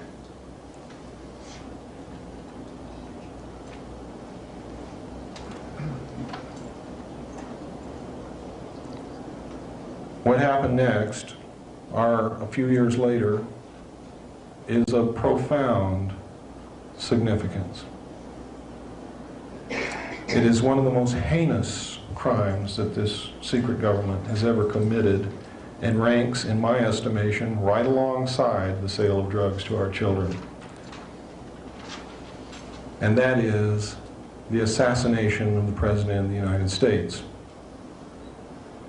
There have been 3 presidents who have left office directly because of action of MJ-12, one of them by murder, assassination, however you want to dub it, it's all the same thing. President John F. Kennedy found out somehow that the CIA was behind the drug smuggling and the sale of drugs to the American people, and if you'll remember correctly, that was the years that the hippie movement began and the flower children began to come out. And they were looking for answers because they were disillusioned. And one of the answers where they found solace was drugs. And President Kennedy was a very idealistic man. I think when he took the presidency, he fully intended to play the game until he discovered the weight of the position and the importance of the position and the trust that the American people placed in the president. And I sincerely believe that he and his brother sat down and decided that that was going to be the first honest presidency. They attempted to get rid of corporate crime, organized crime. He attempted to do things right. He was idealistic. He was charismatic. The people followed him. They loved him. We still love him. What happened to him was a terrible blow. I was sitting in a barracks. I had the, what you call the watch. And part of the watch was so boring that I was actually watching television. And what I was watching was the Kennedy motorcade in Dallas, and I was on an Air Force base called Shepherd Air Force Base in Wichita Falls, Texas. And what I saw was a man whom I believed in with all my heart, struck down in the street by a hail of bullets in a most undignified manner. And I cried, and I'm not ashamed to admit it. The tears came out of my eyes and I couldn't stop them. And I felt a great emptiness in my chest, and I knew at that moment that the world had changed and would never again be the same for me. And it never has. But I didn't know then what I was to learn later. What I was to learn later is I read in documents prepared by the Office of Naval Intelligence, and how did they know? Because they had a part in it. President Kennedy was ordered to be assassinated by MJ-12 because he had discovered that the CIA was importing and selling drugs to our children, and he ordered them to stop it. And he told them, if you don't stop it, you're going to be sorry, because I'll stop it and you'll all pay the price. Well, they didn't like that, and they knew they would lose a lot of money. And they knew they would not be able to accomplish their objectives. The second thing he told them is, I want you to implement a plan to reveal the presence of aliens on this earth to the American people within the following year. They didn't like that either, and they thought it was premature. They had already done a study which indicated that the American people would panic, that the panic would lead into anarchy, which would cause the collapse of the government, that our religious structure would collapse, that a large segment of the people would begin worshiping the aliens, that our economy would collapse, the stock market would collapse. They had doom and gloom and dark clouds for everything. I don't believe that will happen. And it certainly, in my estimation, did not justify the murder of the President of the United States. The murder was carried out in Dallas by teams which consisted of the United States Navy, which was to take care of the body, make sure that the autopsy was done in a manner that would not disclose the true facts. The body was kept under surveillance and custody of the United States Navy the whole time, was taken to a naval hospital.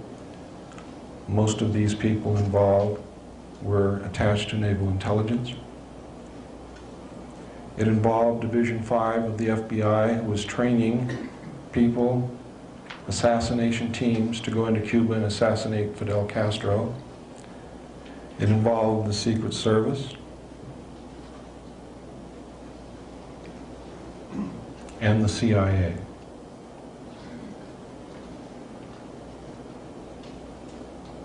When the long-range shots missed, and there were many more shots fired than anything that you've heard before, Kennedy was struck by a bullet in the back, which exited through his neck, or excuse me, was struck in the front of the neck, which exited through his back, I'm sorry. Governor Connolly was struck with 2 separate shots. Another shot hit the windshield of the vehicle and broke it, and you can see that in the films. And we have blown these frames up many times, and we have studied it for countless hours. And we have put it together with the information that I saw in the documents, and we know exactly what happened. We know that Governor Connolly was carrying a gun. And when he was hit, he started yelling, "Oh my God, they're going to kill us all." And as he turned around in the blow-ups, you can clearly see him reach into his jacket and begin to take out a pistol. And then you lose sight of what happens with that pistol. It may have been the shot from his gun that hit the window, but we don't know that for sure. We do know that the passenger, Secret Service agent by the name of Kellerman, I call him Killerman, during the motorcade, when you blow the frames up, you can see him watching Kennedy through his rearview mirror on the right hand outside of the car. You can see it clearly. He's sitting there and his eyes are watching Kennedy in that rearview mirror the whole time.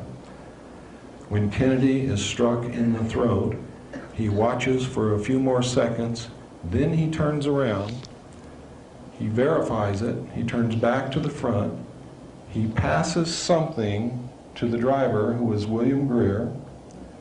They seem to converse for a second. He then goes back to his position. William Greer then glances. Then Kellerman leans over, takes the wheel. William Greer pulls, with his left hand, pulls up, and you can see it clearly. He pulls up a pistol, turns, and over his right shoulder shoots Kennedy directly in the head. Kennedy's head then snaps backward. Jacqueline Kennedy looks at her husband. You can see her eyes go from her husband and look directly at William Greer, and then she attempts to get out of the car. She is afraid. Throughout all my combat experience, that is exactly what you do. You run away from the fire, not into it. What you see in the John Wayne movies is BS. I never saw one soldier ever run into a machine gun. You run away from the machine gun, and then you figure out how to get that machine gun nest. You don't just run up there and die. That's for the Marines.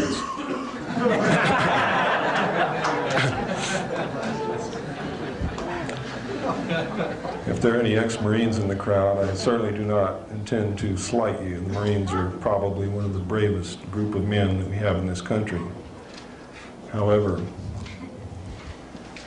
how they ever get the courage to get out of a small boat and run up on a beach and die so that someone else can run up behind them and lay down and use that body for cover, I will never know. But they do it, and that's to their credit, because we wouldn't be free if they didn't. But anyway, that's what prompted that remark. I've seen this happen, and it amazes me.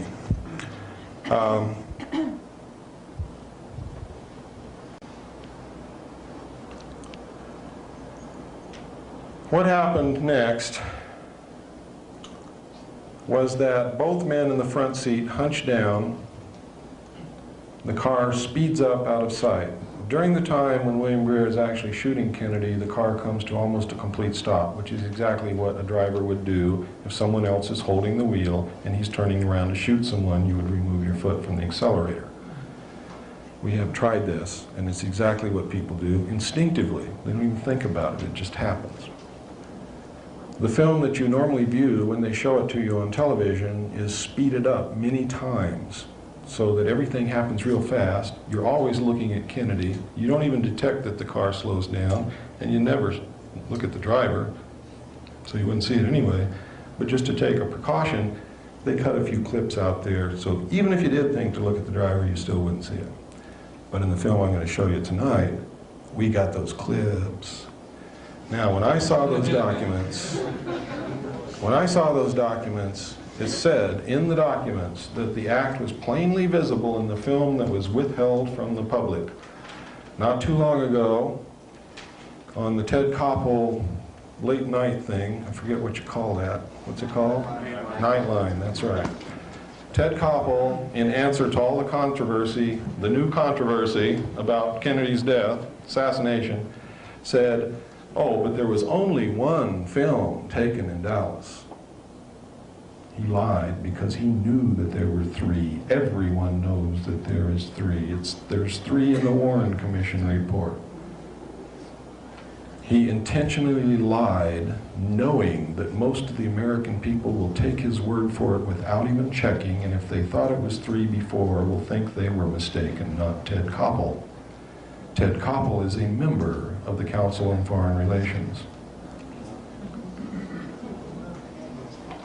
Stop listening to the nightly news. They're lying to you. The best thing that you can ever do is turn your television off or burn it, or give it to little Johnny who has a screwdriver and needs something to play with.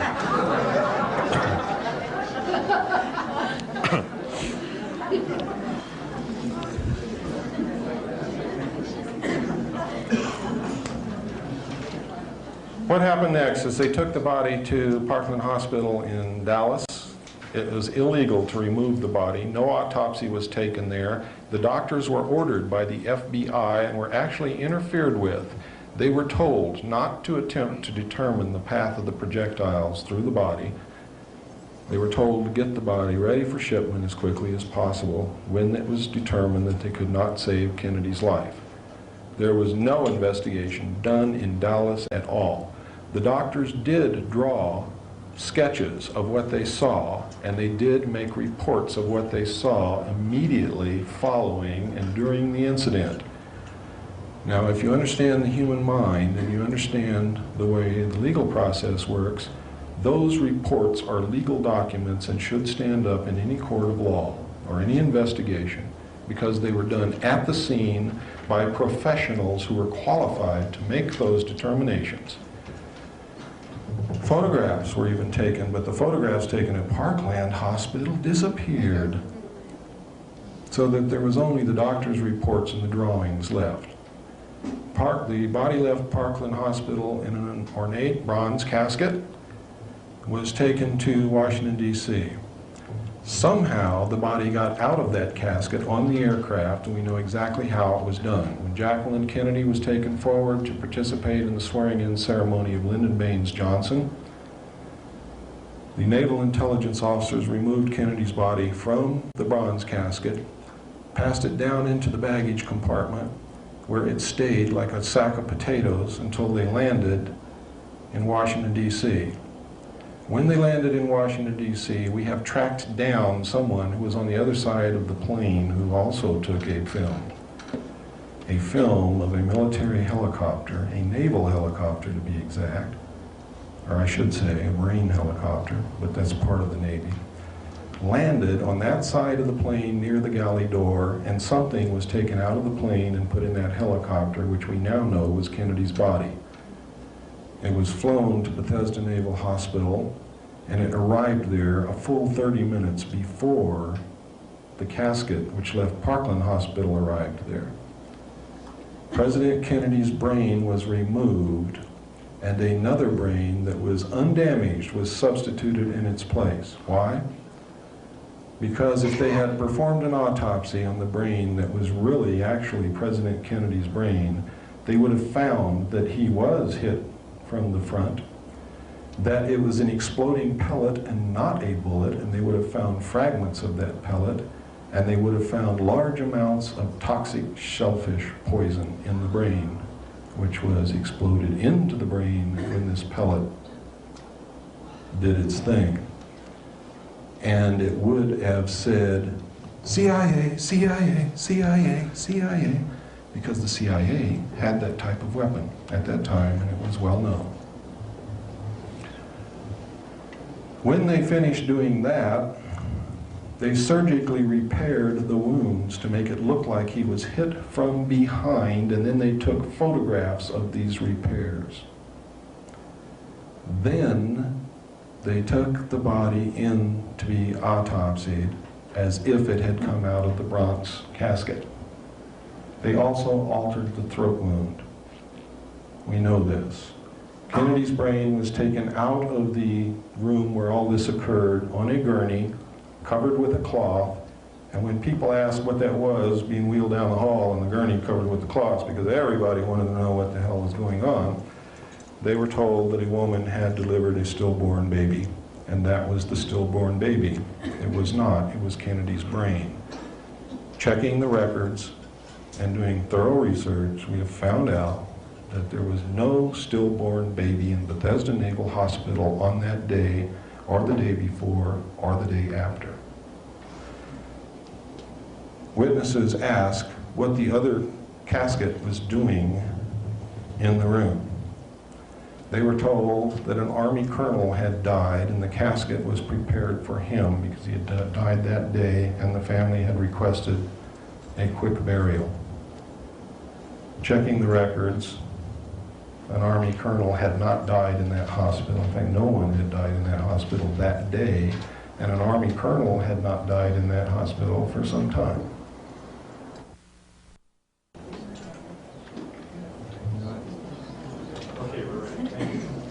I don't hold much hope for William Greer talking, but I want him to talk. I don't want him killed. I want that man to talk. I want him to become a man and talk. I want the rest of these so-called men and patriots in our government to become real men and real patriots and start talking. Because right now I'm going to tell it in front of you, I'll tell it in front of the world, I'll tell it in front of the government. Our top military commanders are cowards and they are traitors. The men who represent us are cowards and traitors, and they're all afraid to talk. They're scared to death to talk. They'll let the country go down the tubes before they'll stand up and do what a man should do. And what our history demands that any man who calls himself a patriot do. Stand up and talk and tell the truth.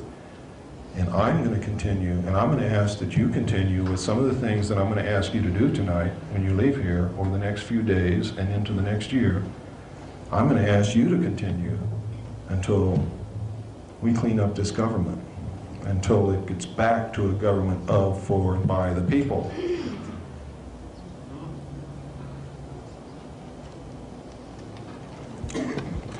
Now I'm going to show you the Kennedy assassination tape, and I want you to watch it very closely. And if you can't see it, we'll run it again. And if you still can't see it, we'll run it again. I don't care how long it takes, because you need to know this. You need to know who killed your president, and you need to know why.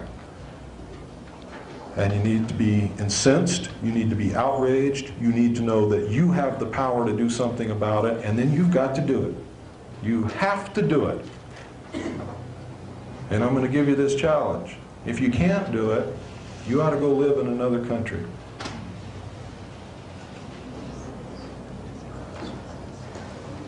Let me see here.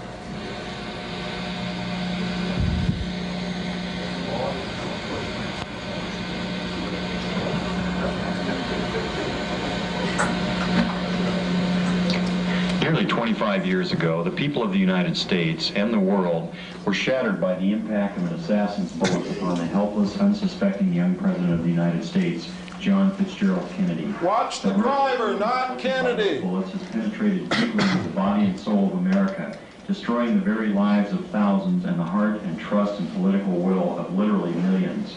In the years that have passed since this tragic event removed from the world stage perhaps one of the most promising human agents of peace and progressive political development, we have been fed one officially sanctioned lie after another, beginning with a blue ribbon cover-up commission to a castrated Senate Select Committee seeking to shed light upon an event deliberately enshrouded in deception, concealment, and outright falsehood. 25 years is long enough. It is time the truth was finally told, in the earnest hope that it will truly set us free of the murderers who pose as our protectors. What we're observing here is the motorcade in Dallas on November 22nd, 1963. As the presidential car passes behind the freeway sign, President Kennedy is struck in the throat by a bullet that was fired from the grassy knoll. As he's grasping his throat, John Connolly is turning around to his right. He at that point is struck. You notice the the passenger of the car turning back to see what has happened to the president. As he turns back to the front, the driver of the car turns with his left arm over his right shoulder with a pistol and fires. You see the 45 caliber nickel-plated automatic weapon in his left hand. He's firing over his right shoulder. You see it in relief. You see his head pointing backwards towards the president.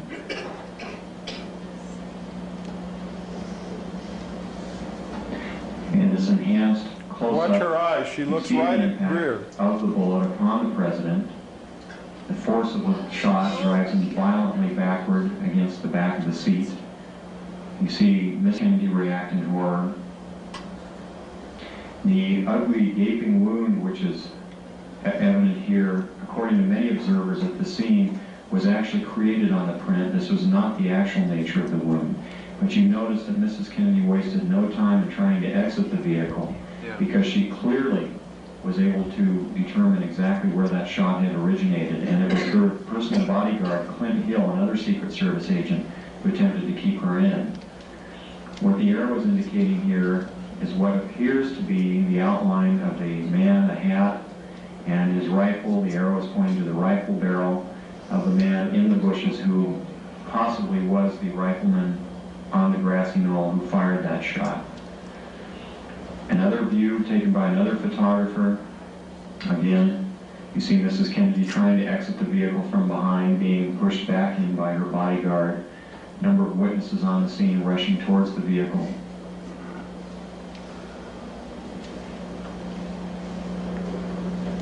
This section, the man standing on the far right of the wall there is Abraham Zapruder, the photographer who took the original photos. The arrow here is indicating what was very likely the rifleman on the grassy knoll, the man who fired the shot which penetrated Kennedy's throat from the front, not from behind as the Warren Commission would have you believe. Very interesting note also that the motorcycle policemen were told to remain behind the car at all times. Here you see the passenger in the front turning back, looking at the president. Instead of jumping back to assist him, he turns forward. The driver is now rotating. The weapon comes into view and he fires. You'll see this repeatedly in these sequences. Kennedy's been shot in the throat. He's leaning to his left. The driver now begins to rotate. His left arm comes over his right shoulder and he fires now.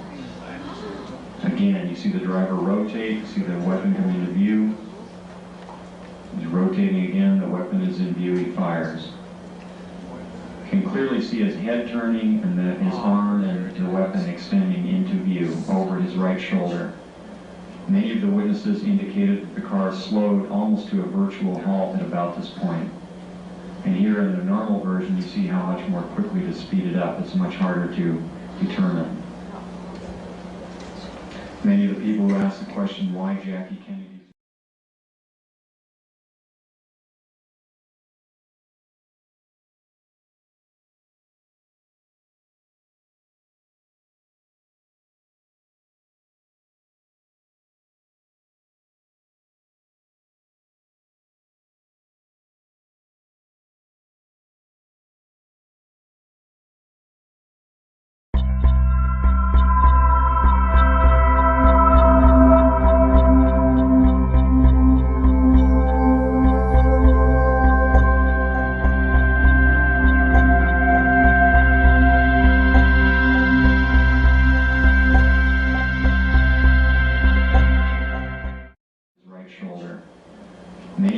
witnesses indicated that the car slowed almost to a virtual halt at about this point. And here in the normal version, you see how much more quickly to speed it up. It's much harder to determine. Many of the people who asked the question why Jackie Kennedy did not report this, it should be fairly evident that she wasted no time in getting away from the attacker. Lights, please. Did everybody see it? Okay, those of you who did not see it, please come up to the front. And would some of you in the front not see it? Okay, good. Let's move right on along here now. What I'm showing you here is an aerial photograph taken of Area 51, otherwise known as Dreamland or Groom Lake. It is a super top secret area in the Nevada test site where we are test flying the alien craft. Now, a lot of people didn't believe what John Lear and I have been telling them for a long time. And there is a radio show in Las Vegas called The Billy Goodman Happening. Is there anybody here who listens to that? One gentleman in the back. Did you hear the Groom Lake trip? Yeah, every once in a while. Okay. What happened was they didn't believe what we were telling them, and all these people wanted to go out and see for themselves. So they put together this trip to Groom Lake. Now, in anticipation of this, a reporter from Santa Clara came down, got a grant from a radio station up there and came down and camped out up there watching Groom Lake for a week in advance and phoned in reports every night to the radio station. And he had dozens of sightings. Unmistakably unidentified flying objects that could in no way, shape, or form be aircraft. All in the Groom Lake facility, in the air, doing things that are impossible to do. Okay. On the fateful night, 100 of Billy Goodman's listeners and Billy Goodman and about 9 members of the Lincoln County Sheriff's Department went up there and had a vigil. They had 4 sightings, and then the majority of the group left. 4 good sightings, and then the majority of the group left. 12 people stayed there all night and had 15 more documented sightings that they are ready, willing, and able to swear to. So, you can do with that piece of information whatever you wish. I suggest that those of you who can tune in to the Billy Goodman Happening every night, Sunday through Friday night at 10 p.m. It goes from 10 p.m. till 1 a.m. in the morning. It is the only radio show, in fact, it's the only media in the world that accurately reports the UFO issue. I have been a guest on there many, many times for the whole 3 hours. He has had Colonel Bo Greitz on there. He has had Brad Steiger on there. He will have anyone on there who knows anything about this and wants to be on. All you got to do is write him or call him, talk to him. His daytime number is area code 702-451, and I hope you're writing this down, Virgil. 702-451-3131 in the daytime. If he's not there, please leave a message for him. He will get back to you. What is the name again? His name is Billy Goodman. What is the frequency? It's 840 on the AM dial. Now, I've tried to get it on my car radio here. That station is 50,000 watts, and it's heard in Canada. The whole state of California can hear it, Oregon, Idaho, all over the place, but I can't get it on my car radio in Sedona, Arizona. It's incredible, because it is the only... Billy Goodman, in my estimation, is a hero, because everyone else who has ever tried this in the past has lost their job, or the radio station has blown up, or something has happened. But Billy Goodman has sworn that he's going to persist until the truth comes out. So he will talk about it every night. He talks about other things, and he has other guests on, and he has entertainers on, and things like that, but his main issue is the UFO and the drug issue, and he wants to get to the truth. And he has sworn that he will persist until the truth comes out and nobody will make him stop. And I believe him. He's doing an absolutely wonderful job. Now, what does all this mean? It means that the secret government is not our government, and it is in full control and is powerful enough to assassinate a president and get away with it. They were powerful enough to tell Lyndon Johnson not to seek another term, and he didn't. How many of you have ever read or know anything about Lyndon Johnson? Anybody in here? He was my teacher at school. What did you learn about him? Not much. You think he would have not run for another term? This is one of the most ambitious men that ever lived. He was a politician's politician and one of the dirtiest of them all. And he wanted it all. He didn't run again because he was told by MJ-12 not to run again, because for him to run again and make a reversal on a Vietnam policy would have embarrassed the entire administration and could not have been explained. They needed to get another president in who would pull the troops out of Vietnam, because Vietnam was becoming an issue that was going to pull the government down. And Johnson was for finishing the war, not pulling out. President Nixon was forced to resign. The Watergate incident was created. Deep Throat was not one person, it was 3 people. The Washington Post is owned, and the editors all belong to the Council on Foreign Relations. Now, I don't mean owned by the Council on Foreign Relations as a body. It's owned by members of the Council on Foreign Relations. If you think that Bernstein and Woodward broke that story all on their own and their persistence, you better think again. They were led through that by their nose. Nixon was forced to resign. Nixon did something wrong. Did several things wrong. One, he opened up China. China had been isolated intentionally by the Soviet Union and the United States to prevent them from reaching a level of technology that would increase the pollution in the atmosphere and in the water of the earth. He did some other things, too, that they weren't too fond of.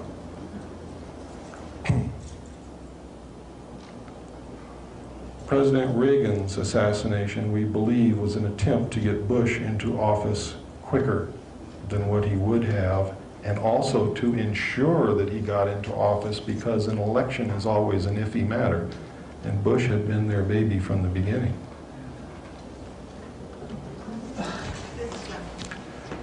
What can we do about this? Let me tell you what we can do about it. I think we misunderstood something. What? Did you say Reagan's assassination? No, attempted assassination. Reagan, the attempted assassination on Reagan. Well, we might have missed something. I mean, he really wasn't alive for the last couple of years, was he?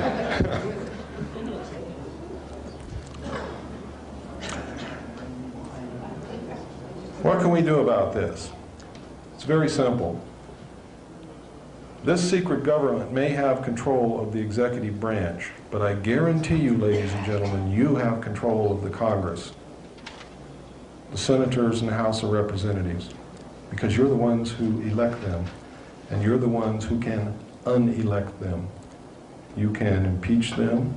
You can investigate their background and dig up all the dirt that lies behind every single human being that ever lived. And if you think that's not true, I'll prove it to you. I'll never tell anybody what I find, but I'll dig in your background and find something that would really embarrass you on the front pages of the papers. Because none of us are really without sin. So you can get those guys if you want to. You can play the same games they play. You can investigate their background and dig out that dirt and put it in the front pages of the newspapers. And you can cause them to fall that way. Another way is you can write them letters and say, listen, this is what I know is going on, and I want it stopped, and I want those responsible prosecuted to the fullest extent of the law, and if you don't do this, I'm going to do every single thing in my power to make sure that you never hold even the office of dog catcher in any city in this country. Now, you do have power, and you have friends that you can influence, and you can talk to groups as I am talking to groups, and we will furnish you information if you need it to do that. But this needs to be done. It must be done if you are to keep your freedoms, because they are going to take them away from you, and I guarantee you that. When the members of the Congress began getting these letters, they're going to get worried, because that's their future. You're talking about their paycheck. You're talking about their life. You're talking about the security of their family. Now you're hitting them in the gut. Really in the gut. Then you have to follow through with it. You have to start putting pressure on them. You have to follow those letters up with phone calls, and you have to get your friends to write letters and your friends to call. And believe me, ladies and gentlemen, if we start now, and if you, each one of you, can influence just 5 friends to do the same, and they can influence 5 friends to do the same, we can have those crooks on the carpet in front of Congress by the end of November. We can do that. You can do that. Now, this is not the time to be afraid that if you do it, you're going to get on somebody's list. You're already on their list. And you're not worth a barnyard chicken to them. You're already on their list. They don't care about you. They don't care about any of us. They will tolerate us as long as we are useful, and that is as far as they will tolerate us. When this one world economic organization comes into power, your Bill of Rights is going to be flushed right down the toilet. And if there's anybody in here who's working for the government and came to find out what I'm going to say today, I want to tell you that those are your rights also, and you're on the wrong side. And they will do to you just exactly what they did to Ollie North, and Haldeman, and Colson, and Dean, and anybody else who was loyal to them but became expendable to save themselves, because that's all they care about is themselves. Don't misplace your loyalty. Your loyalty belongs with the Constitution of the United States and nowhere else. It does not belong with me. I'm just marching into battle with you. Maybe right now I'm a little out in front, but believe me, when you start reading on your own and researching and looking into this, you'll run up here with me. I know you will. I have great faith in you. Americans have always been there when it counted. And if I didn't believe that in the bottom of my heart, I would not be up here doing this, because this is suicide without you. But I know you're going to be there. There's a lot of things you can do. You can research, you can write books, as Mr. DeMar has done. You can help in many ways. One of the ways that you can help is start teaching our children what the Constitution is, because they don't even know. And you know something? I'm not going to do it because I don't want to embarrass you, but you don't know either. Most of you in this room can't even tell me hardly anything about what the Constitution says, and you know it. That is the United States. It is our freedom. It is everything that we stand for. It is the only thing on earth worth protecting besides our family and our loved ones. There is nothing else to fight for. There is nothing else that has ever given anybody the freedoms and the chance and the opportunities that our Constitution gives us. And we must never lose sight of that. The Constitution has been taken out of the school books intentionally, ladies and gentlemen. The Rockefeller family owns most of the teaching colleges. Did you know that? They also own most of the textbook publishing companies. Did you know that? Did you know that the Federal Reserve is not an agency or a branch of the United States government, and our money is nothing but worthless printed paper. Did you know that when you pay your income taxes, you pay them to the IRS, which also is not an agency or a branch of the United States government? It is an agency of the Federal Reserve. It is the collection bureau to repay our national debt to those whom we borrowed it from. When you get your refund check, it does not come from the money you paid in. The money you paid in to income tax goes to the Federal Reserve to pay off the national debt. The United States government, to give you your refunds, has to borrow again from the Federal Reserve to give you your refunds, and we go more into debt. And did you know that if we started printing $100 bills right now with all the money printing presses that we have at our disposal and printed money 24 hours a day, every day, forever, we could never pay off the national debt because we cannot print the money fast enough to even catch up with the interest on the unprinted amount. Our children and our grandchildren and their grandchildren and their grandchildren and their grandchildren and their grandchildren have been bought and paid for and are in debt forever. And our nation is owned by the European banking interest who own the majority of the stock in the Federal Reserve. We have been asleep at the wheel, and we are teetering now on the brink of a cliff. And one wrong move, we will go over that brink. But if we very carefully get out of this car and pull it back away from the edge of the cliff and get it back on a straight course to our destination, the true destination that we should be headed for, which is peace and posterity and safety and security and love and happiness, then we can survive. But as I said before, I cannot do it for you. I will march as far as I can until they strike me down. You've got to catch up with me. You've got to be with me, all of you, every one of you. If you go home and sit and think the rest of it will do it for you, then there may be somebody else sitting, thinking the same thing, and somebody else, and somebody else. And we might end up with everybody thinking that somebody else is going to do it for them. It's too late. It's too late. The Constitution of the United States and our freedom have never, ever been in greater danger than they are right now. We have never been at war with Russia. Russia is not our enemy. Russia has been our ally since the end of World War II, and I'm going to prove it to you right now. I'm going to show you a video that appeared on 60 Minutes last Sunday. And what did it say? How many of you have been reading in the papers that many of our generals and admirals and the chairman of the Joint Chiefs of Staff of both countries have been going back and forth? Do you know what they're doing?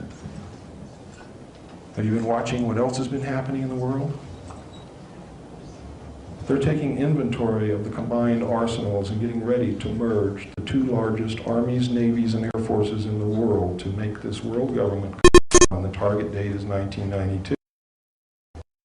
The general says it to Mike Wallace right in the film that they have never considered the United States to be their enemy. And you might think it's propaganda. He was telling the truth. The reason for the guise of antagonism between the two countries for all these years has been to hide the fact and take the public's eye off of what was really going on. And the reason that they kept such large standing armies was, one, to fund large sums of money that they needed besides the dope money and everything else into these black projects, and to keep these large standing armies, navies, and air forces in case the Earth was invaded from outer space. It's all done in secrecy, still being done in secrecy. But over the last 10 years, they've been... Next to Kubinka Air Force Base near Moscow, where the Americans got a close-up look at and a chance to ask questions about some of the aircraft they trained to fight against. Admiral Crowe is still trying to get his Russian phrases How straight. do you say thank you again? 22 hours. Let's see. Damn, I can't remember. God, size of that. The highlight, a visit to the cockpit of a Soviet Blackjack fighter bomber, similar to the U.S.'s B-1. We listened over a wireless microphone the Soviets knew the Admiral was wearing as he and Air Force General Monroe Hatch asked questions. And what's the top speed?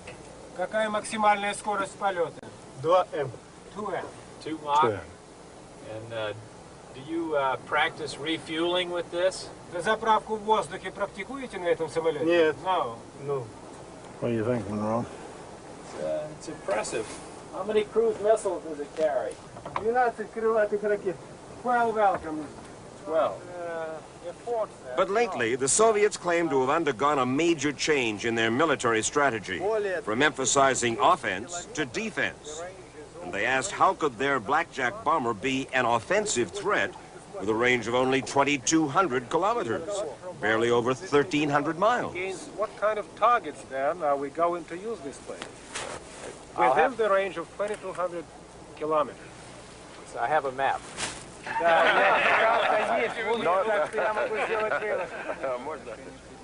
Then General Mosaev made a remarkable statement. We have never regarded the United States as the enemy of the Soviet Union, and we do not regard any possible scenario which would involve unleashing a conventional warfare or nuclear warfare, the most so against the United States. You and I are literally members of a transitional generation, tasked at this moment to re-examine the way our two societies have thought. Telling you the truth. How many of you saw the end of the Olympic Games in Los Angeles? Anybody? Anybody see it on TV or videotape or on the news? This incredible event, the most beautiful, authentic-looking UFO you ever saw, came down out of the sky and landed right in the middle of the stadium. It was awe-inspiring. It was beautiful. The crowd went wild. It was shining down the blue beams of light exactly as the abductees described them. It was an exact copy of the real thing. It was sponsored by Levi Strauss. How many of you saw the Levi Strauss Docker Slacks commercial recently? Where the guy runs in and says, "Hey, guess what, gang?" He's got on Docker Slacks. "America is hosting EBs." And the guy says, "EBs? What's EBs?" EBs are extraterrestrial biological entities, and America is hosting EBs. And everybody says, "EBs, jeebies." He told us the truth, but we laugh at it. Not too long ago, Gumby on Saturday morning, your kid was sitting there and you thought he was watching good television. Gumby was abducted, implanted, and returned. And the little boy said, "I wish they'd do that to me." What do you think they're preparing those kids for? What else have you been seeing on TV? Alien Nation, who, by the way, look exactly like the group of aliens designated the Orange. How about War of the Worlds, which plays out the reality of John Lear's Lear hypothesis? What do you think is happening with ET, with V, which is telling us that maybe we may have to resist in just this manner if it ever turns out that one of these guys are bad guys? And what happens in V? The bad guys back a one-world government that takes over the world. And the world thinks it's wonderful, don't they? Until one lone CIA agent discovers the truth. And then people form little resistance groups. Well, gang, let's form them before it happens. Let's don't wait till it happens. Let's do it now. Let's prevent it. Okay?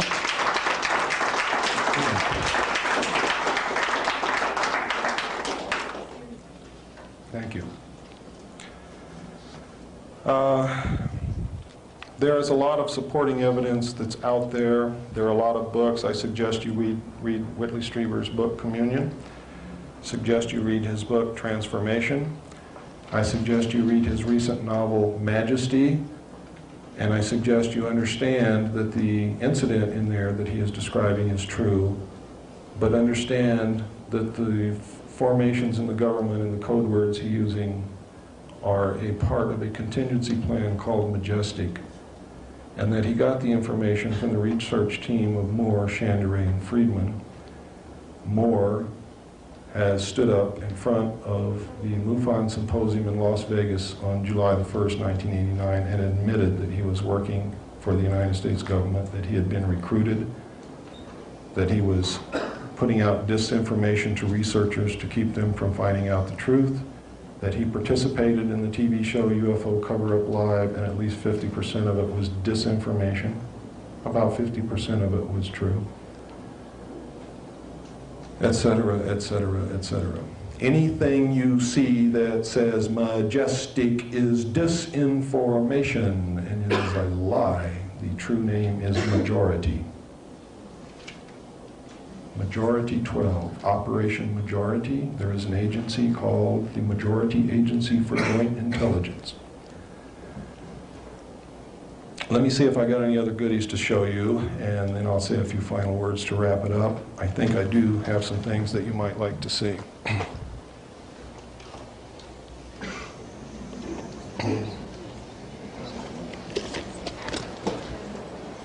I want to show you how disinformation works. Not too long ago, when I first began talking about what I knew, John Lear asked me to come to his home for an interview with PM Magazine.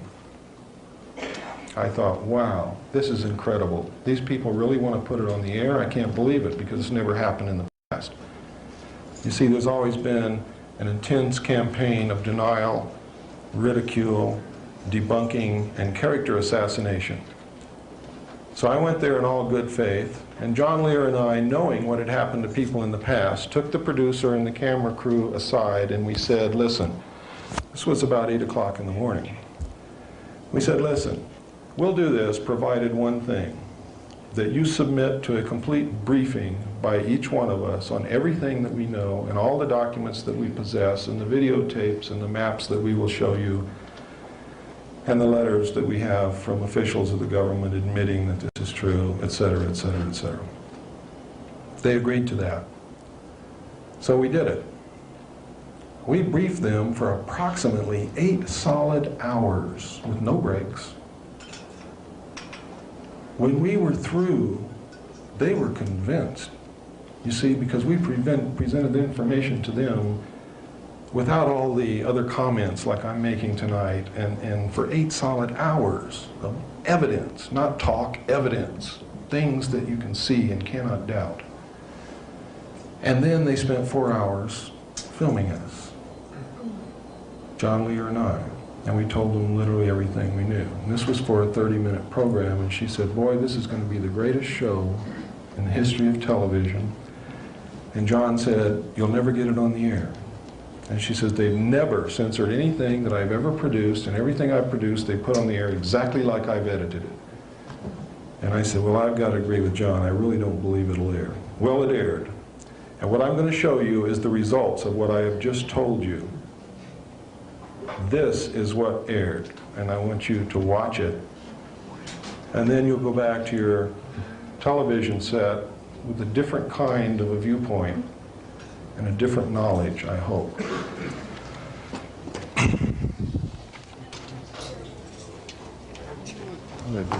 Here it is.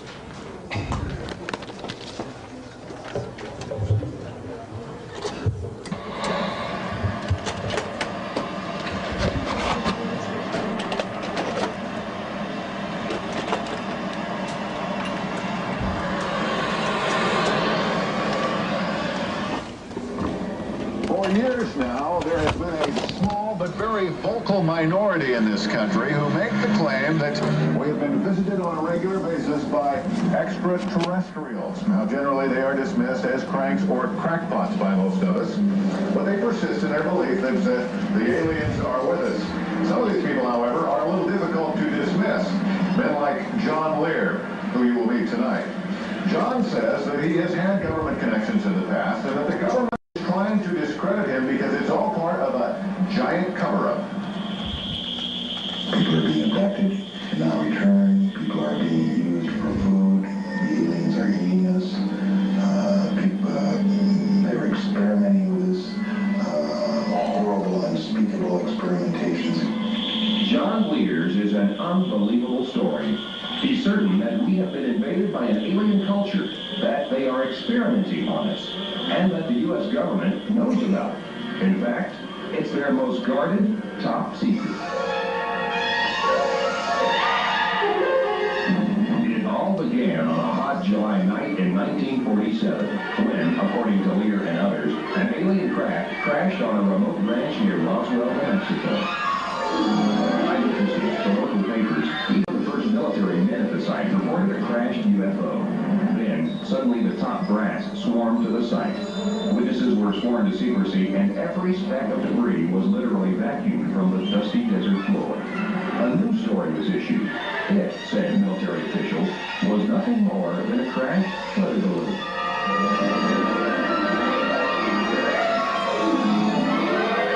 William Moore has written a book on the Roswell incident. We know that it was not a weather balloon. The people who gave out that story have since come forth and said it was nothing more than a fabrication to get the press off their backs. The evidence suggests it was a spacecraft, and the evidence suggests the government grabbed it and carted it away and is still involved with the examination of it. In fact, government documents unearthed via the Freedom of Information Act suggest that both craft and alien bodies had been retrieved. However, references are vague, and large portions of the text have been censored. What is known is that in 1947, the United States Air Force began a series of code-named projects set up to monitor UFOs. The truth of the matter is, since 1947, we have collected and had in our possession at least 30 to 35 extraterrestrial flying saucers. We have collected and had in our possession at least 100 to 150 alien bodies representing at least 3 different species that people are being abducted at an unprecedented rate. Lear goes so far as to claim that the U.S. government has established communication with this alien power and actually collaborated with them. We have even built underground research facilities in top secret areas to house their little gray scientists. Now, says Lear, they have run amok. They are out of control and they are not benevolent. Our government realizes it made a horrible mistake and can do nothing about it. Moore believes that it's not the aliens, but John Lear who's run amok, and he's outraged by his stories. Moore himself has spent years carefully and meticulously researching the UFO phenomena, proving, he believes, that UFOs exist, visit Earth regularly, and our government knows about it, and for unknown reasons is maintaining a massive cover-up. Stories like Lear's, he says, only discredit the truth. John Lear called me up one time and was absolutely certain that he was about to be captured and eaten by aliens. All I can say is my sources go right to the very top, and if it were not true, I would not be risking my credibility and my life to come forward with this information. There is no doubt that Lear understands the inner workings of the U.S. intelligence community. He's the son of late aerospace pioneer Bill Lear, and for years flew covert missions over Laos for the CIA. He has done nothing but collect the most outrageous rumor mill stories that are floating around on the grapevine. Alien invaders, government agents, secret informants, hoaxes, or scams. A cover-up like no other. Is this science fiction at its finest, or reality beyond our wildest imaginations? Has John Lear stepped off the deep end? It's not important that you believe this now, but to file it away for future reference in a month, a year, maybe 2 years. You look back on this when the truth finally gets out, and you'll say, my gosh, the son of a gun was right. Well, I suppose anything is possible. John Lear, by the way, is not the only well-connected individual who claims to have had an encounter with a UFO. Michael Shea, a government lawyer, recently told his story of an encounter to the Washington Post. And then there's the Japan Airlines pilot who claims to have seen a UFO over Alaska last year and was able to actually draw a picture of what he saw. Coming up next, basketball buddies, new ball.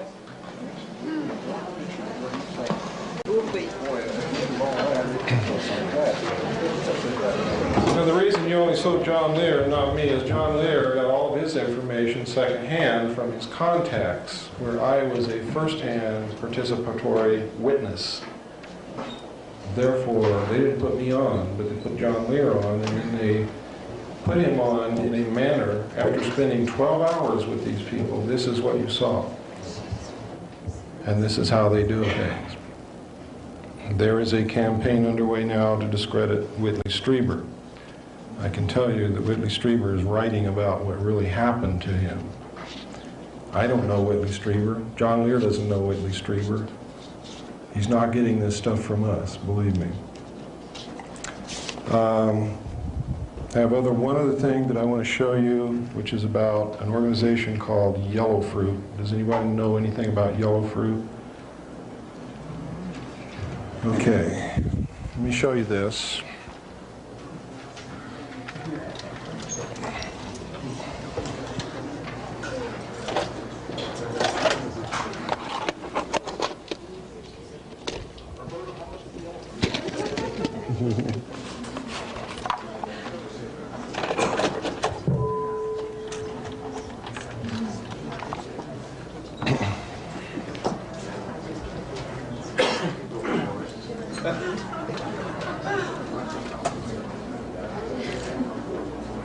And he said, they're not in my league.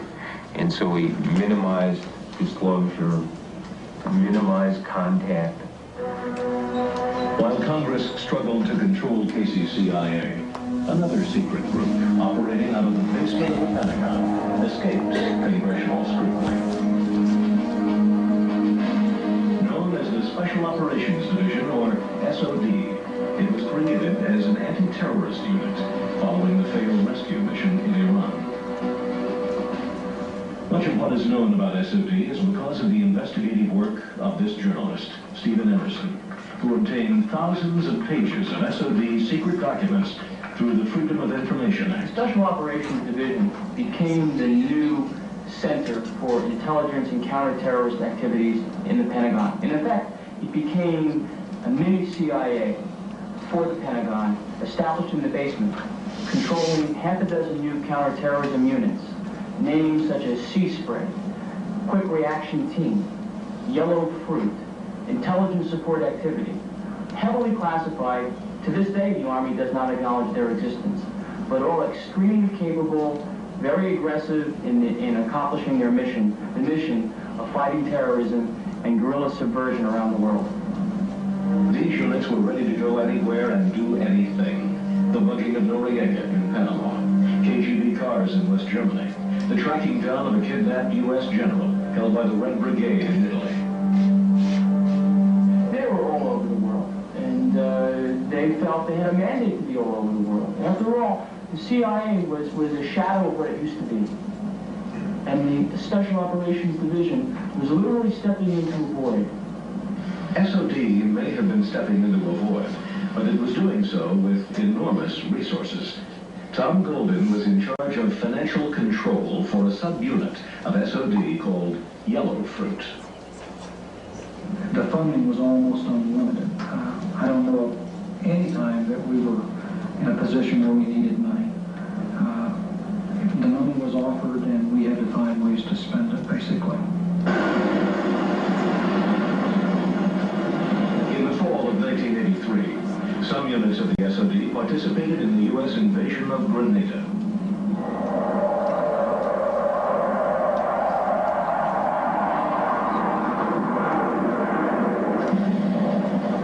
By then, the secret team's existence was known to National Security Council staffer Oliver North. It is believed that North, who worked closely with CIA Director Casey, quickly recognized how useful this super-secret group could be to the CIA in Central America. The SOD, located in the basement of the Pentagon, could be used to circumvent the legislative requirement that all covert operations be reported to Congress. Thus, the SOD could become a convenient vehicle to be used by the agency to conduct operations which it couldn't get approved, or in funding operations for which it had no money, like support for the Contras in Nicaragua. One of the most severe and scandalous projects ever embarked upon the U.S. military was a project called Yellow Fruit. It was a backdoor CIA effort to aid the Contras in Central America and to perform other operations that Congress never would have supported. And the CIA saw Yellow Fruit and the Special Operations Division as a magical fountain of support with unlimited money, unlimited weapons, black money, black tape transportation capability. Basically, another CIA without any of the reporting or problems that had triggered the problems of the late 1970s. Some of the units actually participated in strafing Nicaraguan targets, bombarding airfields and oil fields in an attempt to disrupt and possibly dislodge the Sandinista regime. But Tom Golden blew the whistle on Operation Yellow Fruit. Normally in intelligence operations, you're advanced a certain amount of money to operate with. Once you spend that money, then you must submit a voucher to account for it. What I found was very unusual in this unit is people have been advanced as much as $150,000 and had never submitted a voucher for accountability. I eventually went to my superiors and reported what I believed to be abuse of funds and possibly fraud. That eventually was surfaced to the leadership of the Army, who ordered a massive investigation into the Special Operations community in general. This is Arlington Hall, Virginia, headquarters for U.S. Army Intelligence. Here, members of the SOD team were court-martialed in a soundproof room. 2 SOD members are now serving prison sentences for financial fraud.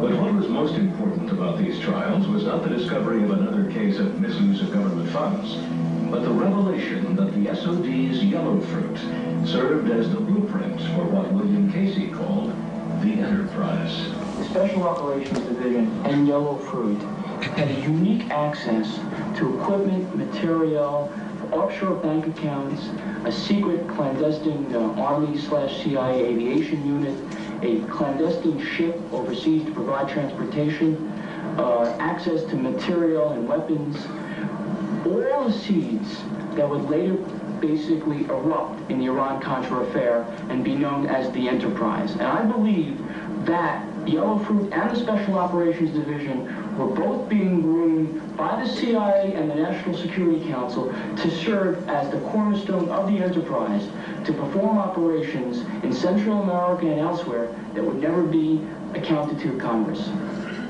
Lights, please.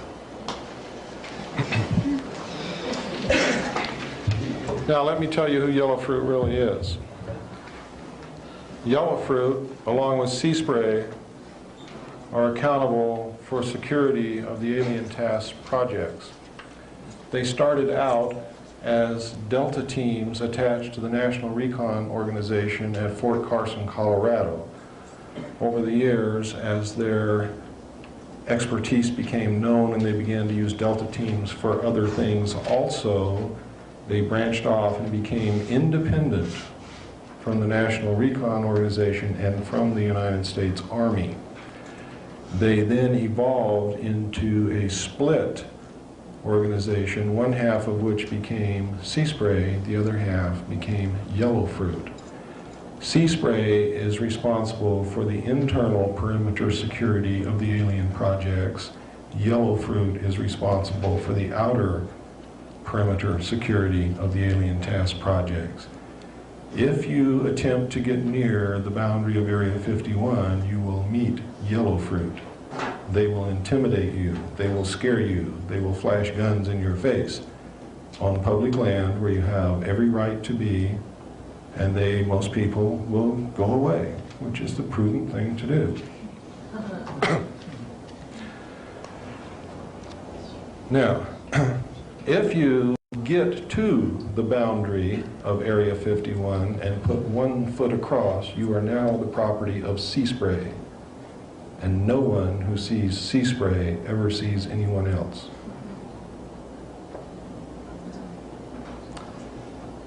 Where do you think they get all this money? From drugs. If you look at all of the things that the secret teams have been doing, look at all of the covert operations that we've been performing, and then look at the budget for these things, and you will see that Congress has not even allotted 10% of the money that would be required to carry out what they have been doing.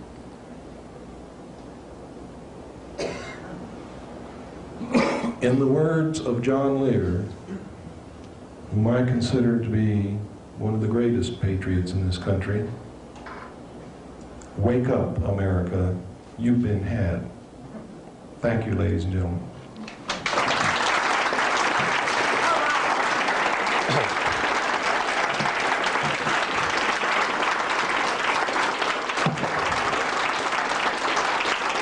We have information at the back table. We have some tapes. By the way, ladies and gentlemen, this is our only source of income while we continue our research and do this, is the money that we get from people who come to listen to this information, and the money, the sale of materials and tapes. When possible, when we have the extra money, we do make tapes which we give out to people for free with the stipulation that they never charge anyone for tapes and that they make at least 5 and pass them on to other people. If you purchase a tape from us, we want you to make copies and give them free to other people. If you purchase documents from us, we want you to copy those documents and give them free to other people. But we need your help. If you can afford it, please get the information. There's bibliography is attached to the documents. To the tapes, there's not. I want you to go research this material yourself. Start reading. Start looking into it. Don't believe what I'm telling you until you find evidence to support it in your own research. Then act. Do we still have some free tapes back there, Stan? There's still some free tapes. I don't know how many. We've given out most of them already. We have 5 left. Okay. Also, anybody who wants to order a videotape of what happened tonight, who do they see? Who do they see to order tapes? Oh, Stan. See Mr. Barrington. In the card, make a check out, Okay. and give it to Stan. How much is it? It's right on the card. $24.95 for video, $10 for audio. Who do you make the check payable to? William Cooper.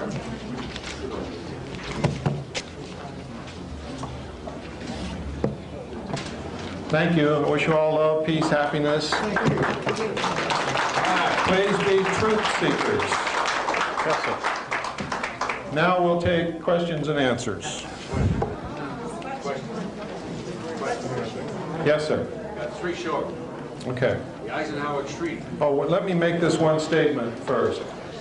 When you consent to ask a question, you are consenting to have it included on the videotape. It is implied permission. Okay, I have to tell you that because the videotape is going to be disseminated to whoever wants it. Okay. The Eisenhower Treaty. That was to accomplish what? Question 1. That alien entity, is that one of the alien, or is that a representation of the total alien influence making the treaty, or is it just one alien? Okay, the question, ladies and gentlemen, was, One of the alien projects. he wants to know what the treaty was between Eisenhower and the alien nation that we made the treaty with. Number 2, did the parties to the treaty include just one race, or were they representing all the different races of aliens? And what was the third question, sir? What are the alien projects? What are the alien projects? There's a lot of alien projects. The first question, the terms of the treaty were that we would keep their presence on Earth a secret. We would not interfere in their affairs. They would not interfere in our affairs, and we were particularly interested that they not interfere in anything that would affect our future. We were really interested in that point. Another term of the treaty was that they would furnish us with advanced technology. We would, in turn, allow them to abduct human beings on a limited periodic basis for medical examination and the monitoring of our development only. We have since, over the years, found out that they have gone way beyond that, way beyond it, and are doing, in fact, very terrible things to a select few human beings that are abducted all around the world.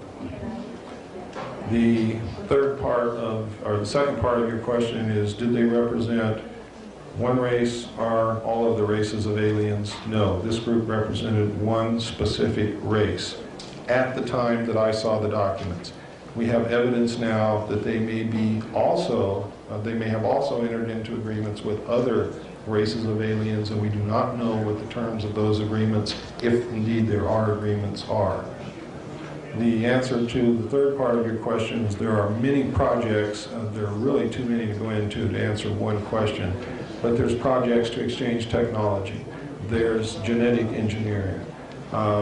There is mind control manipulation going on. There are test flight of the alien craft. There's a secret space program that has actually built a base on the moon and a colony on Mars. These exist. We have documents that can prove it. We have letters from people who participated in the projects. There is a book called We Discovered Alien Bases on the Moon, written by a man by the name of Fred Stettling, which includes actual photographs, NASA photographs in that book that show the bases, that show the alien craft on the moon, that show the facilities in the craters, the domes, the spires, the structures. They are some of the exact same photographs which I viewed between 70 and 73, which were a part of a portfolio which made up the information that I saw. It does not include all of the photographs which I saw, but there's a pretty good representation there. God, I could go on and on and on. But then, pardon? If you see someone, do you have a metaphysical bookstore in town? They should be able to find that book for you, whoever it is. Who was the writer? Fred Stettling. I think that book's been out of print for about 10 years, hasn't it? Oh no, you can get it from Fred. Yeah. Yes, ma'am. Is it possible to force an audit of the Federal Reserve? She wants to know if it's possible to force an audit of the Federal Reserve. Yes, it is. It is not only possible, but it is happening.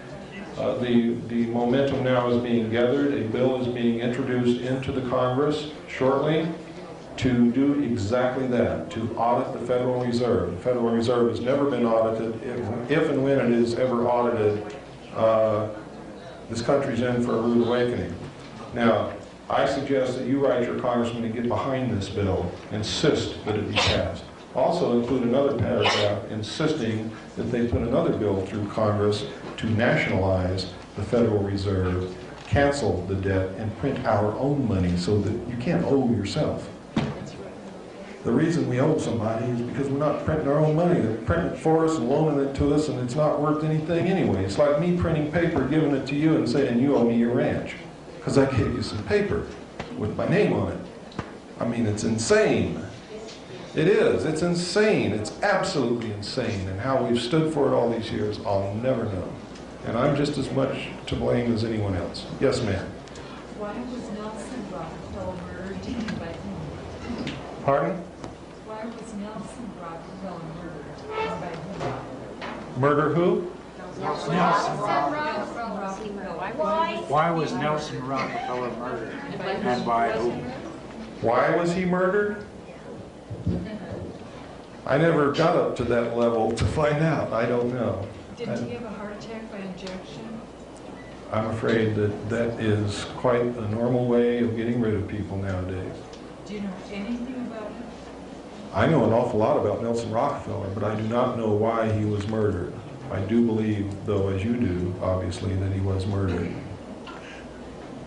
Did Kissinger have something to do with that? Henry Kissinger may have. Henry Kissinger was Rockefeller's man.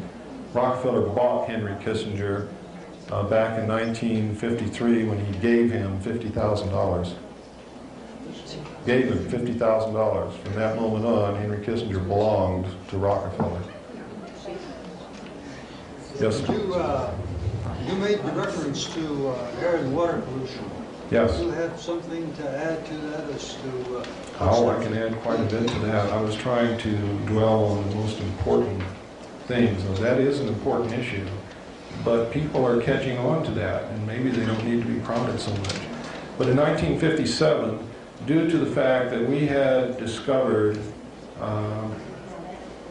certain things were happening, and the aliens are able, obviously, to predict the future, they say, and we can't believe that because we don't know yet if they're predicting it correctly or not. But a large body of the most prominent scientists in the world met in Huntsville, Alabama in 1957 to study the matter, to study some of these questions we had from what the aliens had told us, specifically the benevolent aliens who were concerned about what we were doing to the earth. They arrived at the conclusion that with or without predictions from anyone, by or shortly after the year 2000, the earth would not be survivable, would not be able to exist here, simply because the projected increase in population, we would not be able to keep up with food supply for the masses of people. The burning of coal and fossil fuels would continue to pour carbon dioxide into the atmosphere along with other pollutants. The burning of sulfurous coal would increase the incidence of acid rain and destroy the forests. The forests are the only thing to keep the balance between oxygen and carbon dioxide. Since then, it's not just acid rain. We have been depleting the forests at an unbelievable rate. There's almost no rainforest left on the face of this planet now. The rate of pollution is unbelievable. At one point, we actually had rivers in this country that would burn if you lit a match anywhere near them. The whole length of the river would burn. It's incredible. There were whole rivers that were nothing but soap suds. We're getting better at doing that. But we've got to get even better and better. We've got to stop using fossil fuel. We've got to stop. We've got to do whatever it takes, even if it goes back to a simpler lifestyle.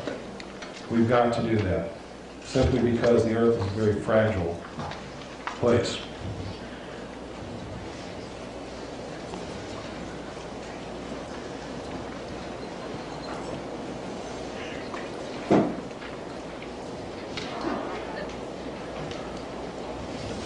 Does that answer your question, sir?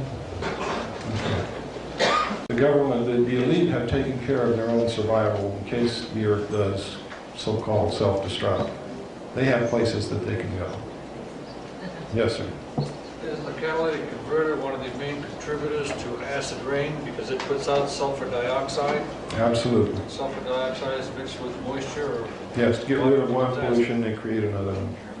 It's because the only answer is to stop driving cars. That's the truth. And there is a benefit to horses, believe me. Yes, ma'am. Mr. Cooper, given the endangered condition of our planet, of which we're all painfully aware, what is your personal opinion as to the reason why these alien races want our planet? I'm not sure that they want it. There's no evidence that they've attempted to take it from us. I think they want to live here with us. I think there's things here that they want. I think that they find us mystifying in certain ways. There are some aliens who do not have the ability to love or get angry. They don't have emotions. They are very goal-oriented, very scientific. They go about their business. They don't understand it when we get hurt. They don't understand it when we cry. They don't understand it when we love someone. And they seem to be studying that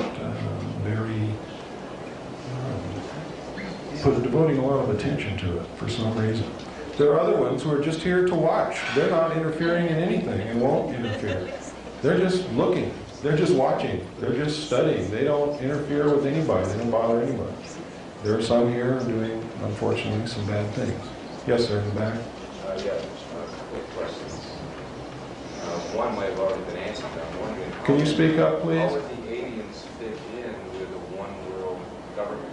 Is there any master plan that they have? And also, do we know really where they came from? We know what they told us.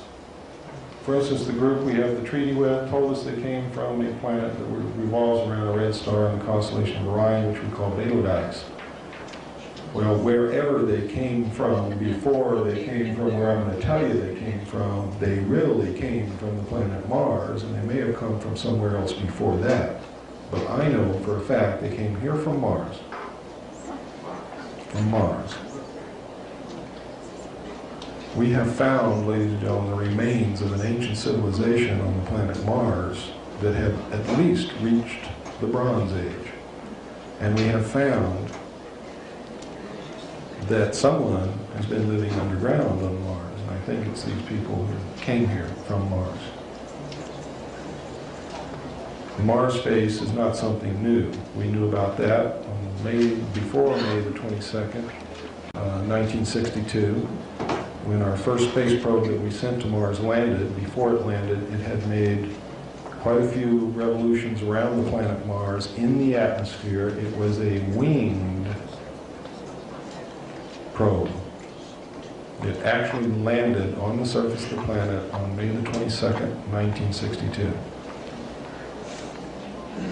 Contrary to what you've been told.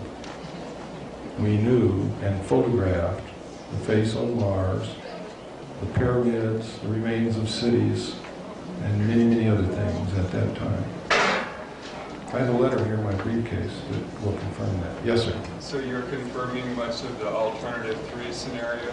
Alternative 3 is absolutely true.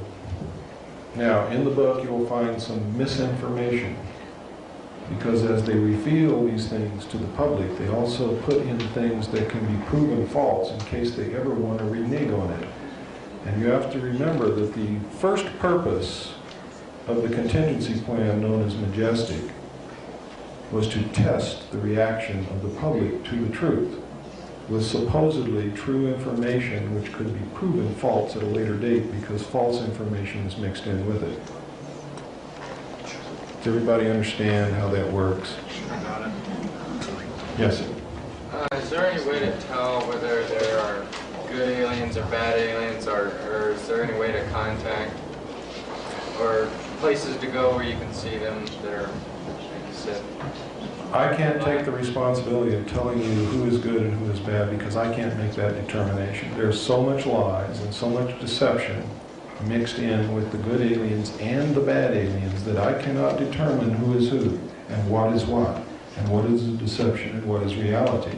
And I advise all of you to take extreme caution in making any kind of judgment, because the bad ones will present themselves to you as being good to manipulate you. The good ones will lie to you to manipulate you to reach their ends, which they think is good for you. Some of them have a policy that they won't interfere with you no matter what. They just won't have anything to do with us.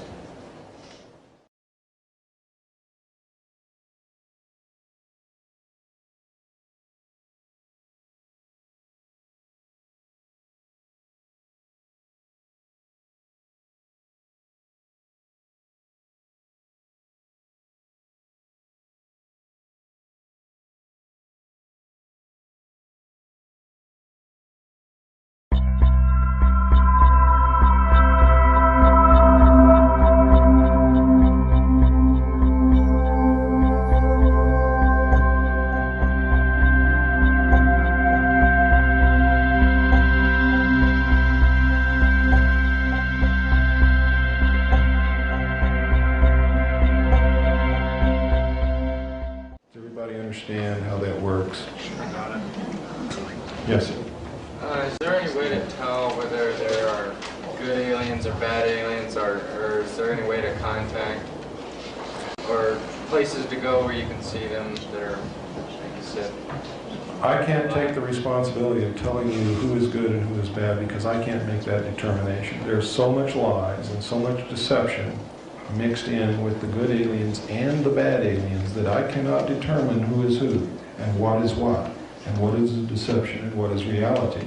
And I advise all of you to take extreme caution in making any kind of judgment, because the bad ones will present themselves to you as being good to manipulate you. The good ones will lie to you to manipulate you to reach their ends, which they think is good for you. Some of them have a policy that they won't interfere with you no matter what. They just won't have anything to do with us.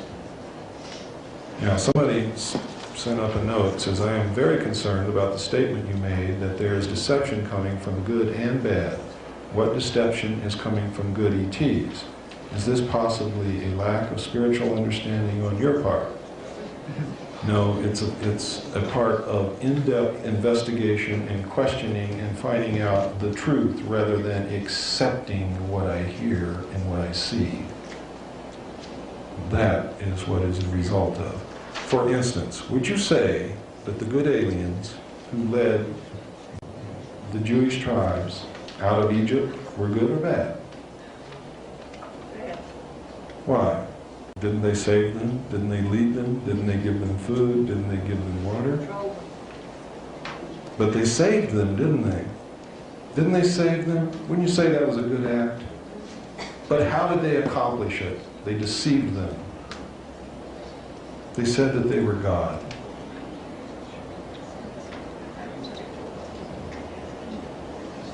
The aliens that came to Earth in the ancient times told the people they were gods. Generally, they helped them, but they deceived them, they lied. I'm not capable of telling what's a lie and what's a deception, and I still believe in God. I still believe in Jesus. I'm a devout Christian.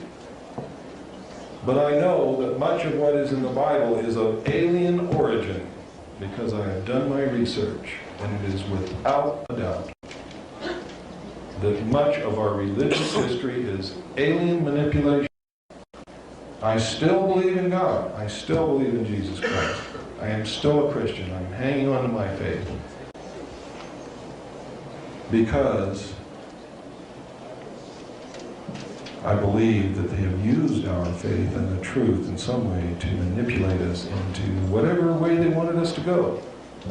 I think they wanted to hasten our cultural and our civilization into a development in a right direction.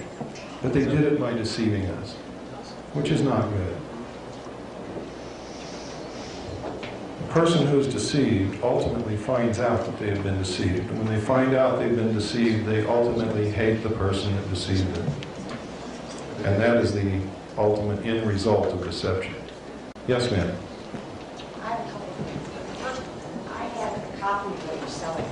Uh-huh. I sent it to the Senators, and I sent it to McCain, and I sent it to the Supreme Court, and I haven't heard an answer. I would like to know what else you have that I can do to send something. Write a letter in your own handwriting expressing your own fears and concerns, and then follow it with a phone call and demand an answer. I told them that I wanted to. You have to you must continue doing that. As other people begin to do it with you, they are going to be forced to answer. I did the same thing you did. Only I sent 536 copies to every senator, every representative. I got 6 answers. 5 of those answers said that they were sending the information in my letters to my congressman as a congressional courtesy. The 6th letter was from my congressman saying, I don't know what this is all about. I never received anything. Yes, ma'am. And when I go to tell people about what you wrote, I mean, I want everyone here to know. I mean, I almost felt like I had an ulcer. Nobody would believe me. They told I was negative. What are you doing talking about this negative stuff in the planet? You're crazy. There's no aliens. Welcome to the club. Yeah. What are you doing? No one knows about that better than myself and John Lear. We've been called kooks. We've been called mentally deranged. We have been laughed at. Would they make jokes about us on television and on radio? I don't care. I'm going to persist until we get results. The reason we're not getting results now is because you and I are the only ones writing. You and I. When he and she and he and he and her and she and everybody in here starts writing and their friends start writing and calling, then what do you think is going to happen? They're going to answer, but not until. Not until. That's why we need all of you with us. We need you marching right alongside of us. Ma'am, I care more about this country and the Constitution of the United States than I do about my life, because if they succeed in what they have planned for us, I would rather be dead. And also, I was raised that if you know you're right, you stand up and fight no matter what happens. No matter what happens.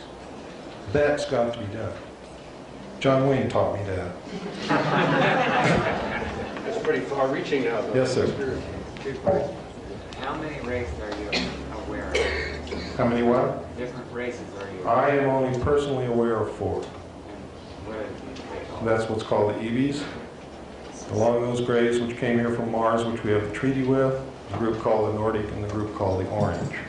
Okay, at the time that our government made the contract with the Long-Nosed Greys, weren't they offered a alternative with a more, quote, benevolent Yes. group? And If you move into a new neighborhood, okay, and I belong to one gang and she belongs to another gang. She's a very nice looking lady, isn't she? And she comes up and tells you, hey man, you moved into this neighborhood, watch out for old Bill over there. Bill's mean. But I'll help you and I'll protect you. And I won't let Bill do anything to you provided you get rid of all your knives and guns and don't ever lock your doors. What are you going to do? I'm probably going to go with you. There you go. See, I think they made the right decision when they turned down the initial offer because they were faced with so many uncertainties and so many different things happening and alien races from other planets. I mean, my God, I look at the technology that they have and you want us to disarm? Are you got bats in your belfry? I think at that time their decision was right. Their decision to self-destruct the American people was wrong. Their decision to make a treaty with an alien race without the advice and consent of the Senate under the Constitution was wrong. It's illegal. Lying to the American people all these years, manipulating us, controlling us, literally ripping up the Constitution and putting it in Ollie North's shredder is wrong. All based upon an assumption that if we knew the truth, we would flip out. And that a small handful of men know better how to run this country than the people of this country do. And they are all part of a group who wants to subvert the Constitution in the first place to create a one-world economic system under a one-world government with a very few people at the top holding all the power and all the money, holding all the strings. This is the original alien intent. Seeds planted. The aliens planted those seeds, yes, over 250 years ago. Yes? What about, what about Admiral Byrd's papers? Has anyone ever gone into those? Are they still sealed? Ma'am, with all due respect, we must stick to the most pressing problems at first. Right now, confronted with what we're confronted with. I thought maybe that I can't be concerned with a hole at the pole. I'm very serious. Well, it may have something to do with it, but I'm not aware of anything that yes. You talked earlier about a lot of people who've been abducted and have been implanted, have moved away from their residence and are grouped together in other places. How do you see that fitting into the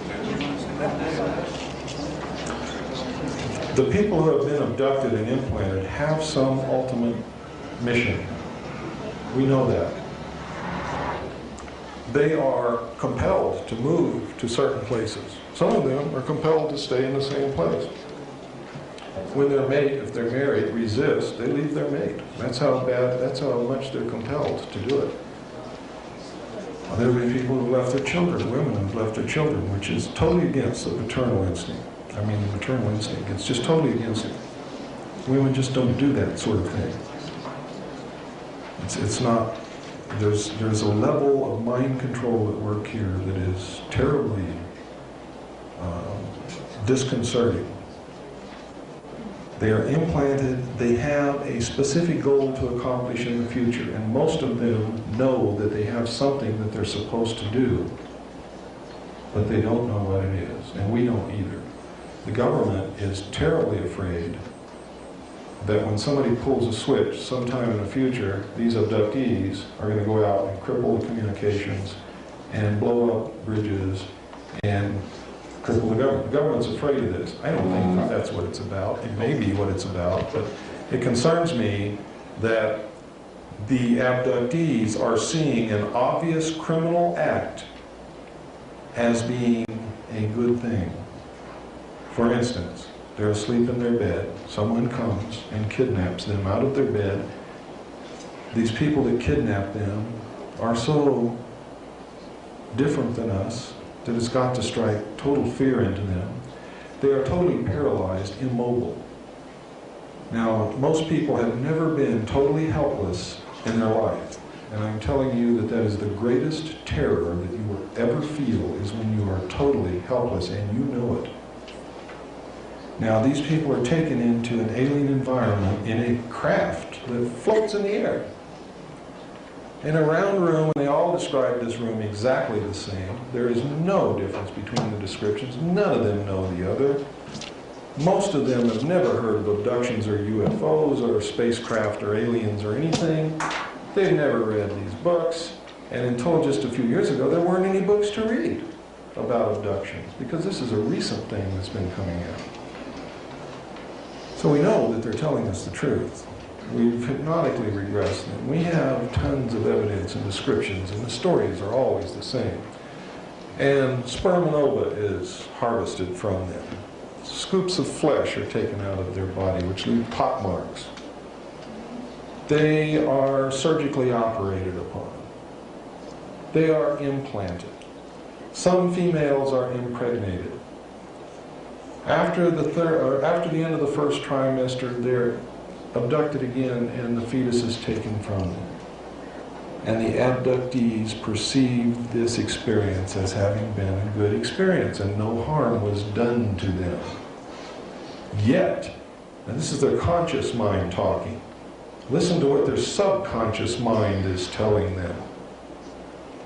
Their subconscious mind is causing them to exhibit all of the same symptoms of a rape victim or a hostage victim who has been held for a long time, commonly called the Patty Hearst syndrome, where you begin to identify with your captors.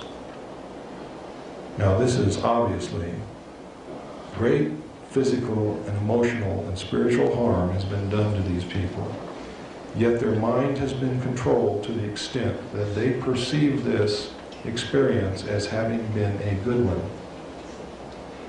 That deeply concerns me. I don't know about you, but I'm really concerned about that.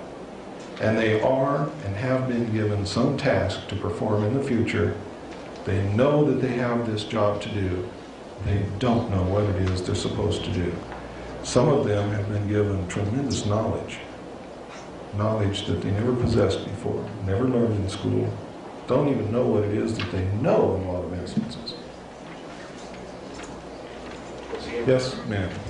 Each one here needs to know that we are sovereign beings under God, and we have the right to say no. That's right. To invoke in the name of God that you don't want to be abducted, that you cannot take me against my free will. And if you find yourself unable to speak in such a situation, mentally make that declaration, and they cannot take you under universal law.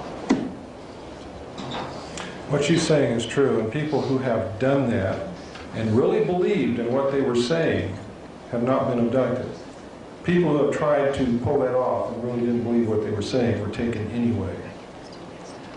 The implantation, is it physical or psychological? It's physical. It has been detected and proven to exist by magnetic resonance imaging. You do need, when you're checking this to find the implants, you do need a medical doctor or a surgeon who is adept at finding small foreign objects in the human body, such as a physician who gained experience in the Vietnam War locating small shrapnel fragments in the human body and removing them. They are the ones who can find these implants the quickest. Has the implant ever been found? Yes, many of them have been found. An Audi automobile, license number LA MER, is blocking. Need to move their own bill. Yes, sir. Yellow shirt. Yeah, what about transfers of technology? You know, it strikes me that the government, everybody be interested in these technologies down the road, you know. You use a lot of it every day. Okay, a lot of it's already transferred. A lot of it is filtered out from the national laboratories into the defense industrial complex and then out to the public. Are they working on other, you read about power sources for these things, or air engines and water engines, are they working on that to stop air pollution? They are not working on anything until the oil is gone. The oil companies are owned by, guess who? Yes, sir. What do you have, a couple things, what do you have to say on the Pleiades? And also, has there been any discoveries of aliens that look exactly like people? Yes, the Nordic and the Orange both look like people. I mean, you couldn't tell from one person. No, I wouldn't go that far. They look enough that they could pass if they want to. And the Nordic are described as being very beautiful. Very beautiful people, blue eyes, blonde hair. Where do they come from? The Nordic, I don't know where they come from. All right. Well, what about the Pleiades? Where do you come from? That is the What's question. the average height? Ladies and gentlemen, he brought up a good point. I wanted to know about the Pleiades group. I want to tell you right now that the Billy Myers case is a real case. It is not a phony case. It is not a hoax. It is real. It is absolutely real. The documents that you saw with the string in it, all of that was prepared by the Office of Naval Intelligence. The model was built and placed in his barn, and photographers were sent up there with intelligence agents who opened the barn door and said, see, the Billy Myers case is real. The Pleiadian people are real. The craft are real. Some of their craft we have at Area 51 and are flying them. I have on videotape right now with me here tonight, if you want me to, I can show it to you. Yes. Yes. Evidence right before your very eyes that will prove to you that these craft on this videotape are real. And you can see for yourself, there's no way possible that these photographs can be